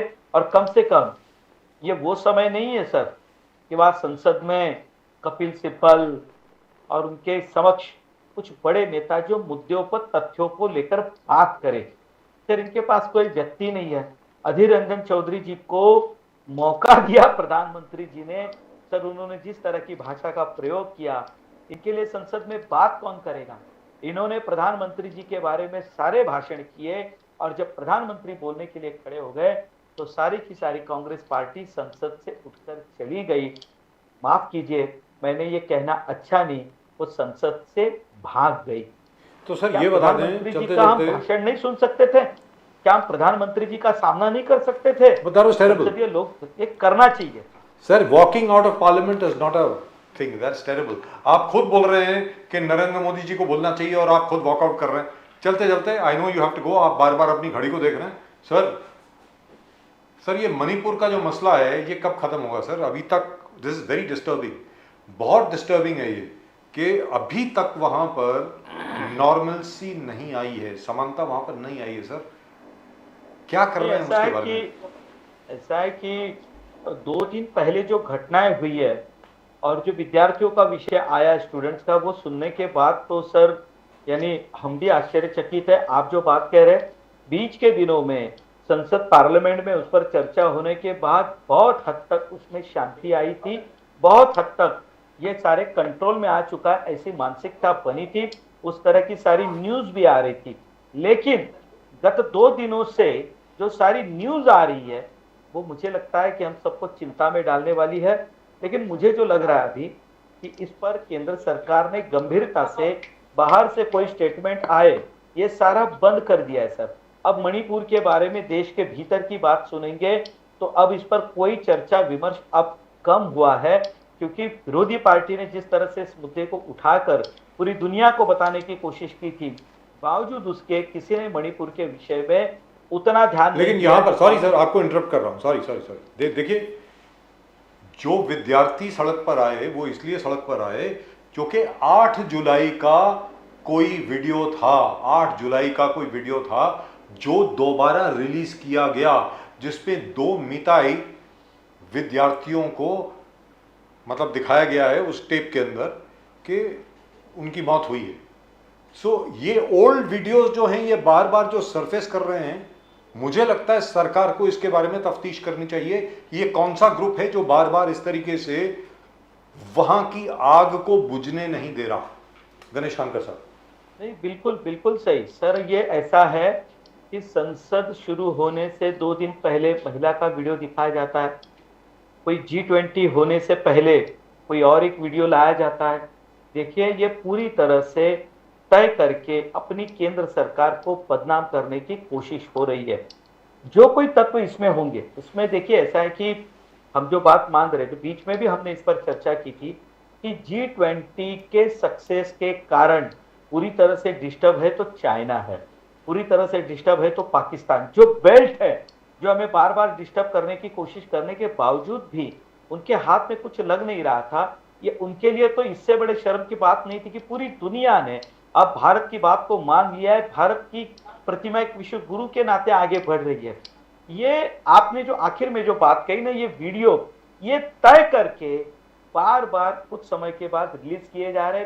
जैसे ही थोड़ी सी शांति वापस आती है, कुछ बातों पे एकमत बनता है, ये सारे लोग उस शांति को भंग करने की बार बार कोशिश करते हैं। और अब ये लग रहा है कि जिस तरह से एकाएक आंदोलन भड़क उठता है और वे अपने सुरक्षा बलों पर आक्रमण करते हैं, ये तय करके किया जा रहा है सर, ये तय करके हो रहा है। दुरुस्त बात है। और तो और छोड़िए चाइना की फ्रस्ट्रेशन, आप देखिए कि उनके बड़े सीनियर साइंटिस्ट बोलते हैं कि Chandrayaan did not even land at the south pole. of the moon. सारी दुनिया जो है वो बोलती है that it landed on the south pole of the moon. ये साइंटिस्ट साहब जो हैं चाइना के वो बोलते हैं we did not go anywhere near the south pole. Anyway, thank you so much sir, Ganesh Khankar जी, बहुत बहुत धन्यवाद आपका हमारे साथ जुड़ने के लिए. I wish we could talk some more, लेकिन अब क्या है, कल आपको मंत्री पद संभालना है, आपको जाना है. चलिए, कोई बात नहीं. Thank you so much. देखिए, कभी कभी सर ऐसा है कि कहते हैं ना कि हमें आशीर्वाद में और पॉजिटिविटी में बड़ी ताकत होती है सर. जी, दुरुस्त बात. धीरे धीरे वायुमंडल का बनना प्रारंभ होता है. पहले के जमाने में जो साधना होती थी और जिसे हम जप कहते हैं, अब मैं अध्यात्म की ओर नहीं जा रहा हूँ, उसका कारण ही वो था कि वो वायुमंडल में एक तरह की पॉजिटिविटी जो शंखनाद से आती है, शंखीय फ्लो होता है, उसी तरह की आपकी भी बात की पॉजिटिविटी मेरे हृदय तक पहुंचे, यह मैं आपसे कामना करता हूँ. क्या वो होगा सर, बिल्कुल होगा. और मेरी जबान जो है कभी भी गलत नहीं होती, ये याद रख लीजिएगा. जो मैंने कहा है आज तक का तो रिकॉर्ड यही रहा है. गणेश खानकर जी नमस्कार और Vande Mataram. Thank you very much. Vande Mataram sir, Vande Mataram. Thank you so much. Thank you. Well, it is most disturbing what is happening in Manipur. Pradeep ji, there is a pattern. Each time peace returns, suddenly some new video comes in. Yes. 4 महीने पहले का, 2 महीने पहले का, कभी का कोई video आ जाता है. अब अगर मिताई शांत हो जाते हैं तो आप कुकी का वीडियो निकाल देते हैं, कुकी शांत हो जाते हैं हम मिताई का वीडियो निकाल देते हैं, जिसकी वजह से वहां पे शांति की पुनर्स्थापना नहीं हो पाती. Total unrest. And then it gives Rahul Gandhi to talk about the silence on Manipur. It's a beautifully worded statement that Rahul Gandhi, silence on Manipur. That's right. The government has killed the idea of India. Violence and rape is not a part of India. PM listens to only 2 people. One is Adani and one is Amit Shah. So, Yes, he's got it ready for. And you do realize, of course, that the state where the maximum number of rapes have taken place in the last year has been Madhya Pradesh. And that, by the way, is another statistic which is being used again and again by the BJP, by the Congress against the BJP in its election campaign. And that is something that Mr. Shivraj Singh Chauhan will have a very hard time explaining. But there are charges and counter charges. Rajasthan dekho, Chhattisgarh dekhiye. Which is quite correct. Himachal Pradesh But these are official figures. These are the NCRB figures. These are the figures of the government of India. These are not the figures of the Congress. These are the figures which have been released by the Union Home Ministry headed by Mr. Amit Shah himself, that the rape capital of India is Madhya Pradesh, not any other state. Right, and we do have a few comments. I think we do have a few comments. आपको हमारा show कैसा लगा? मुझे आज अपने show में बहुत मज़ा आया, सुरेश मेनन साहब की वजह से, बहुत ज़बरदस्त. खैर नासिर साहब भी बहुत अच्छा बोले और गणेश खानकर साहब और डॉक्टर मल्होत्रा भी बहुत अच्छा बोले, ऐसी तो बात नहीं है. But Suresh Menon was really and truly brilliant as usual. He was fantastic. आप अपने कमेंट ज़रूर भेजते रहें. आपको हमारा शो कैसा लगा? नेशन नाउ आपको कैसा लगता है? किस प्रकार हम लोग आपकी और सेवा कर सकते हैं? ज़रूर लिखें. And if you haven't subscribed to the channel, please do so. Right, let's take a look at some of the comments which have come.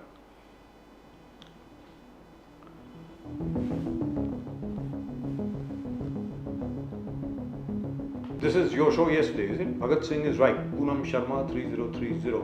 Bharat Singh ji the usme. Bhagat Singh is right. अच्छा Bharat Singh, all right. I think she means Bharat Singh. Okay. जी उन्होंने गलत लिखा है. आपका जो कल का show था, Correct, exactly. कल मैं किसी कारण में रा नहीं पाया था. महमूद देशमुख साहब. It says shut up. That's it. Over Arvind Kejriwal being a good candidate for PM. That's nice. ABC 24787. This is Mr. Arshad Azmi. Only action taken is remove this person. Janak Patel 1557. Right. Which person is he talking about? Arshad Azmi or whom are they talking about? Right. Best PM for India is Arvind Kejriwal. Again, that is Mahmood Deshmukh Saab. This is Lakshmi Srinivasan 7066. If he becomes a PM, Bharat will return to be Khalistan. Will turn out to be Khalistan. I think that's what Lakshmi Srinivasan 7066 means or says. Everybody's favorite actress, my favorite actress, YK Malhotra Saab, 8997, excellent news. Vahida ji fully deserves this award. My congratulations to her for this achievement. May God bless her. Isn't that lovely? Yes, fantastic. Sir. Vaidare ma'am, absolutely lovely. Yes, yes. She's done great service to the. Sure, yes, film and industry. she's acted in some of the best movies. Says Arvind Kejriwal's Chup Chups. Raman Kutti Balakrishnan 8837. About Mr. Kejriwal being a very good candidate for Prime Minister. Oh, आप ये क्या है? माना किया था interview में गांजा फूक के मत जाओ. नीरव मारू 912221 गांजा फूक. So you're getting a lot of reactions for Kejriwal. That's right. गधों को बाप बनाना कोई केजरीवाल से सीखे. Bhaskar J007. He is OG. He is OG. What is OG? I don't know. OG क्या होता है? He own goal or something like that? Is that what you mean? Robin Hood Party. Suryakant Thakur 2862. Is that it? Or do we have more?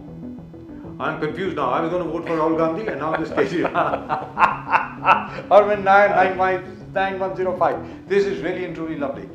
Alright, we got a comedy show going. Rahul Gandhi certainly has become fit physically and mentally for India leader. On the other hand, Namo have one problem, too much ego and slowly disconnect with the ground reality. What is the name? User CC9RZ2NG fighting. 5T. Very, very. Five Seems to small be t. some kind of a. some agent. kind of a code name, right? Yes. FBI now being relaxed. I think this was about Abhishek Mishra. It appears you are running a campaign for Rahul Gandhi. Just one sing. Are we? Are we running a campaign? We haven't been paid. I must send a bill. Karan Johar releases first look of upcoming film Kill. That is it will release officially after some time.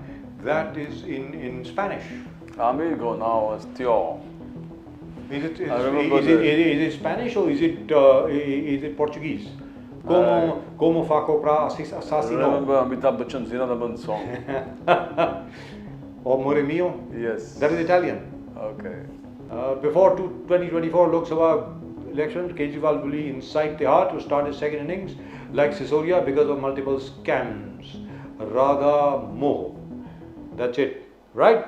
So Mr. Kejriwal, he draws a lot of response. Lot of response for and against. Yes. I don't remember anybody for him. No, there was a comedy. It says, "Oh God, I was thinking of We're voting for Rahul Gandhi." Now this Kejriwal. You have confused me with Kejriwal. Well, that's just about it on tonight's show from both Pradeep ji and myself. आप सब लोग देखते रहे Nation Now. We'll of course be back with you again with another edition of this show on Nation Now just for you. आपने अगर channel को अभी तक सब्सक्राइब नहीं किया तो जरूर करें and do keep sending in your comments. That is just about it. आप सबको नमस्कार. जय हिंद, जय महाराष्ट्र, जय भवानी, जय शिवाजी. वंदे मातरम. Vande Mataram.